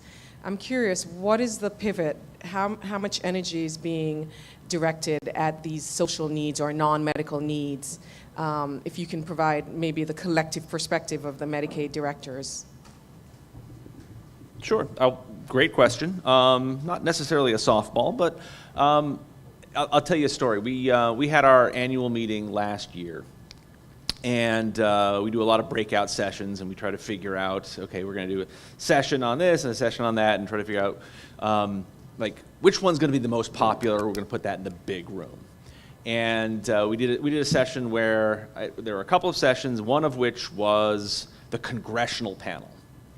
And this was the day before the election. This is November 7th. We did the congressional panel. We had House and Senate Republican Democrats. And I was like, well, that goes in the big room. And so 5 minutes after the session start, I'm walking around, and there's no one in that room. I'm like, what's going on here? And I walk down the hall, and there are people spilling out of this other room. I'm like, what is going on in that? That was the social determinants room. And I was like scratching my head going, why is everyone, this is the congressional panel. And someone said to me, who cares about what the congressional folks are saying? Everybody wants to talk about social determinants. So collectively, that's where the energy is, because we know that, as you look at Medicaid, as you look at the 1% of the population that drives 25% of the costs, the high cost, high need folks, we all know that it's not going to be medical services that solve the problem. It's going to be some kind of complex series of interventions, whether that be stable housing or stable food sources or conflict-free, kids growing up, or, paying their utility bills or whatever.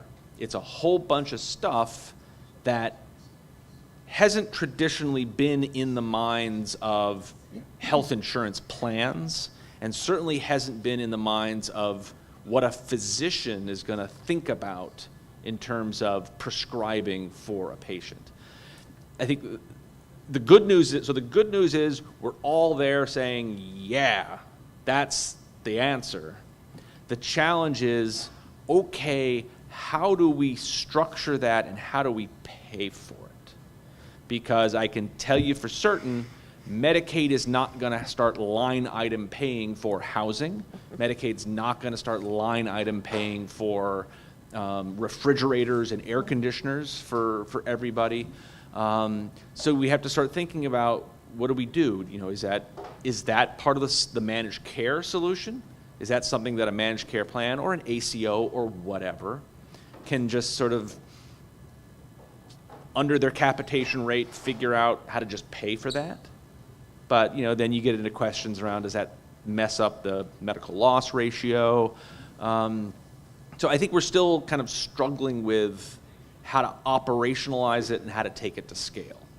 And I would kind of leave, and I'm sure Martha and Claudia have other thoughts on this as well. I would leave with a caution, which is that while I am 100%, and I think we're 100% behind this concept, I think we do also need to be mindful of the optics of what it means to do that. And by that I mean, you know, think back 4.5 years ago, to the previous election. And there was a little kind of blip on the radar, if you remember this, about the Obama phone. You remember the Obama phone? Yeah, this was the, you know, the government was handing out, you know, luxury items, cell phones, to poor people to get them to vote. And that was just outrageous. Now you kind of peeled back and said, well, it's actually a Bush era program, and it makes an enormous amount of sense to make sure that, you know, low-income individuals have an ability to contact their providers for ongoing chronic care management, or to contact potential employers for jobs, whatever. It didn't matter because the optics was, here's government handing out luxury items to poor people. And so I would just leave with a caution of, we got to be careful that we're not going down the road of, you know, having housing or food or electric bills or whatever it is that the world of social determinants can entail, that doesn't take on the optics of, well, wait a minute, why am I paying taxes so that that person can get something that's not necessary, it's a luxury. So I just think just macro level optics of that are important. Martha or Claudia, do you want to speak to this point?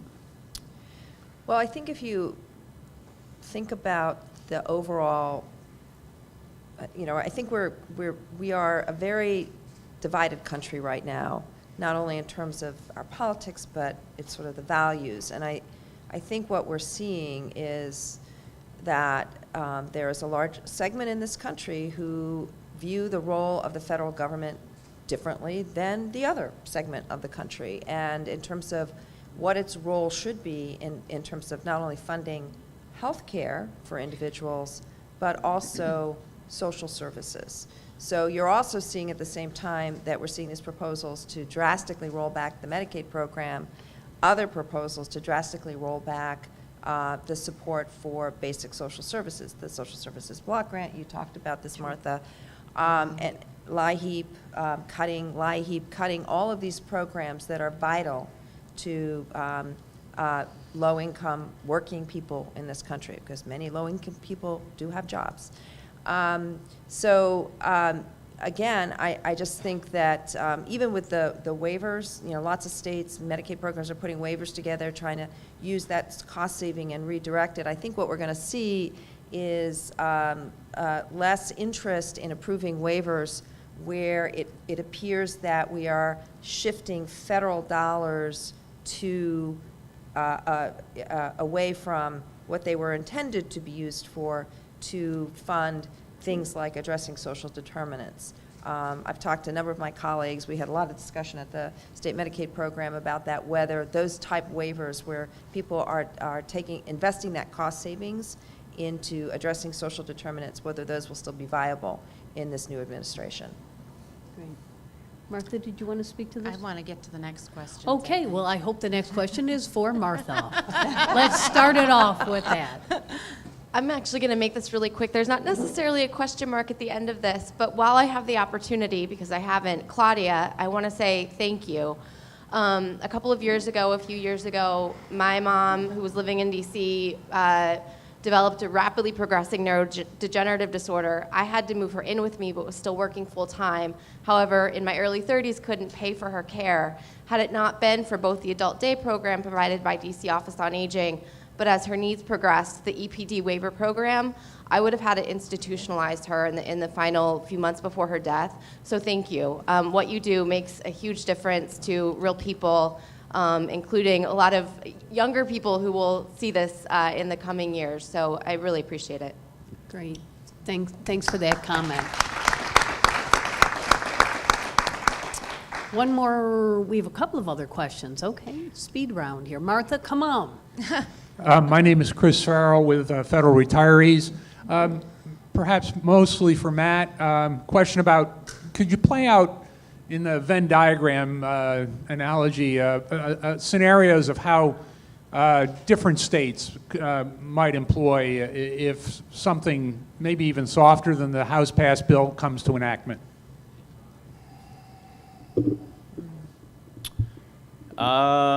So I guess one thing to keep in mind is, by design, a lot of the hits that come in the various bills, whether it's phasing back the expansion or converting the rest of the program to a cap, don't happen right away.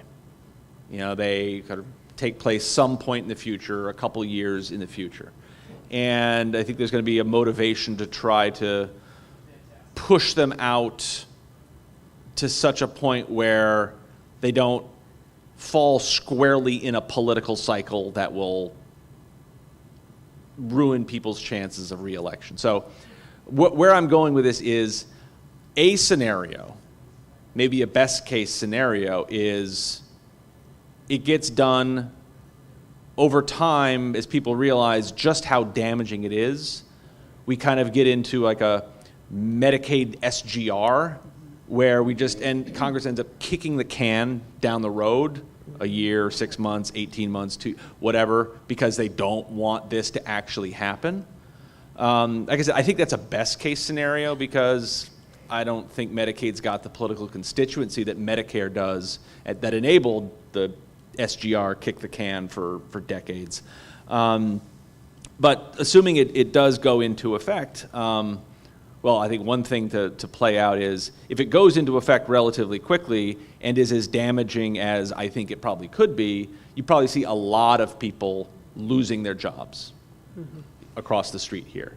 And does that create do you have a Pyrrhic victory where they bring this thing down and themselves with it, and, you know, Democrats come back, take power, and reverse it all?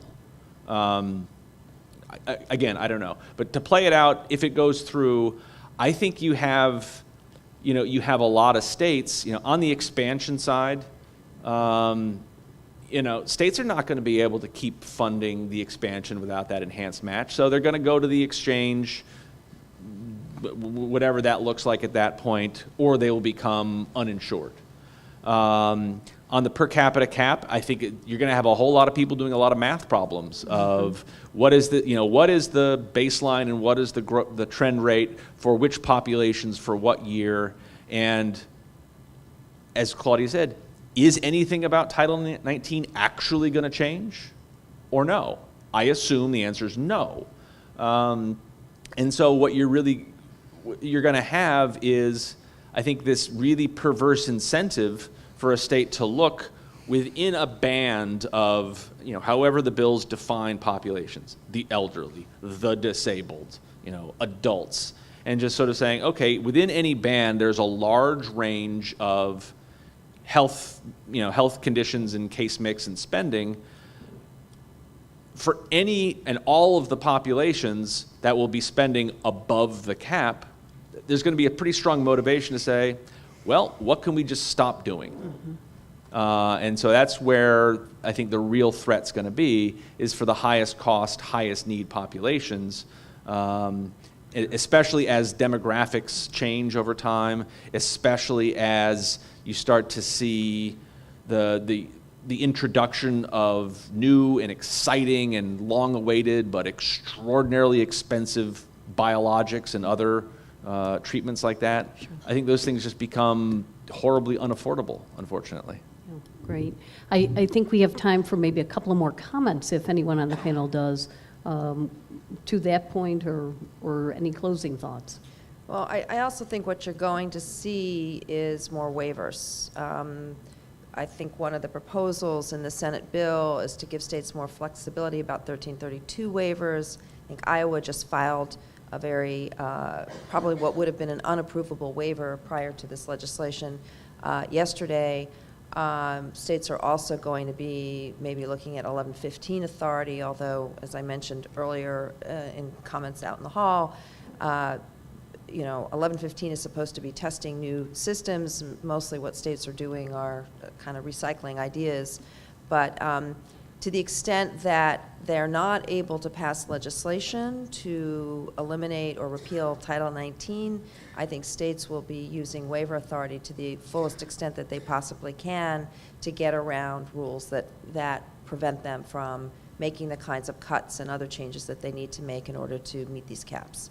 Sure. I think, just to speak a little bit about what the other implications of some of this will have on the states' systems as a whole, AARP and Nashua used to do a report card kind of on the economies of and what the impact of the downturn in the economy on aging and disability programs, and the states just have not recovered.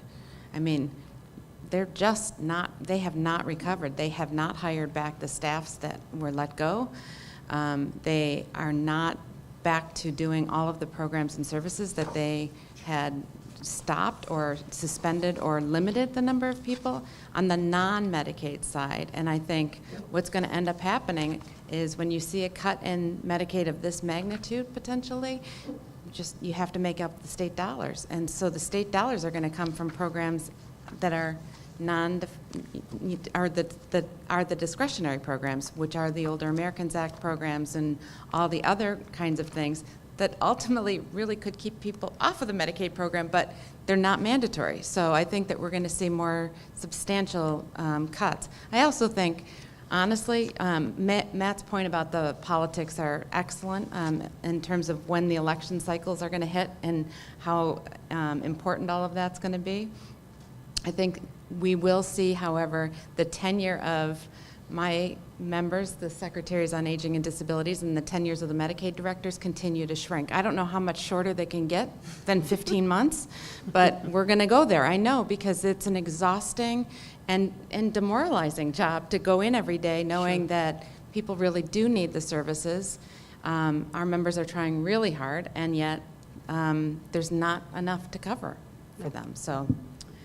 Well, thanks to the panel, and I do want to introduce our Executive Vice President and Chief Public Policy Officer, Deb Whitman, for some closing comments, but please also help me thank our panel for great comments. So I'm going to be exceptionally brief, given that we all had to go home and write book reports about what came out an hour ago. I want to start by thanking Kaiser for this lovely room and this space. Thank everybody that stayed this long in the room and online. I know we're all distracted from our Twitter accounts and trying to read on small devices exactly what the Budget Committee put out today. So I really appreciate you guys for being here today and for taking care for this topic. I also really want to thank our colleagues at the National Academy of Social Insurance, particularly Bill and Ben, who, without whom we wouldn't have this event, and for the great discussion that we've had today. My team at AARP also deserves great thanks. You've seen many of them over the day. Jean helped plan it. Susan leads the Public Policy Institute and puts out all the great reports that you've been reading about the impact of both the House bill, and one will be out in an hour about the impact of the Senate bill. Also want to thank Elaine, who leads our fighting in the states for all kinds of issues, but particularly on the healthcare issue most recently. I want to thank our incredible speakers who came today from a wide range of perspectives and really talked about the key issues. What's the impact on changes of Medicaid to the broader health system? What's the impact on vulnerable populations? And what are the impact on the states? I think in each you saw that there are huge implications that 190-page and probably a small section of a bill are really not taking into consideration. And so these types of discussions are really, really crucial. I'd like to take down the slide that's up here, the keep calm and hope for the best for those of you that are online. We don't need to keep calm. I would like everybody in this room and who are listening not to remain calm. And I don't want us to hope for the best. We've seen the language. It is not the best. There is no heart here. So we all need to be active on saying exactly what the implications are and making sure that our elected representatives understand the impact on their constituents. And to that, I will take Elaine's comment and want to thank the lovely questioner who brought up the key point that this impacts real people. Not only did you talk about how the DC Department of Public Health helped your mother, but also helped you keep a job. And so when we think about the long-term effects, it's not just the mothers who won't have their pregnancy covered. Mentioned half of all live births are covered by Medicaid. It won't just be the family members who have somebody with dementia that's in a long-term care facility that may no longer be covered. It won't just be the millions of people who get preventative care or care for opioids. It'll be their families as well. And so the circle gets wider and wider. So with that, please keep up the stories. Please keep up the fight. Do not keep calm. And thank you all for being here today.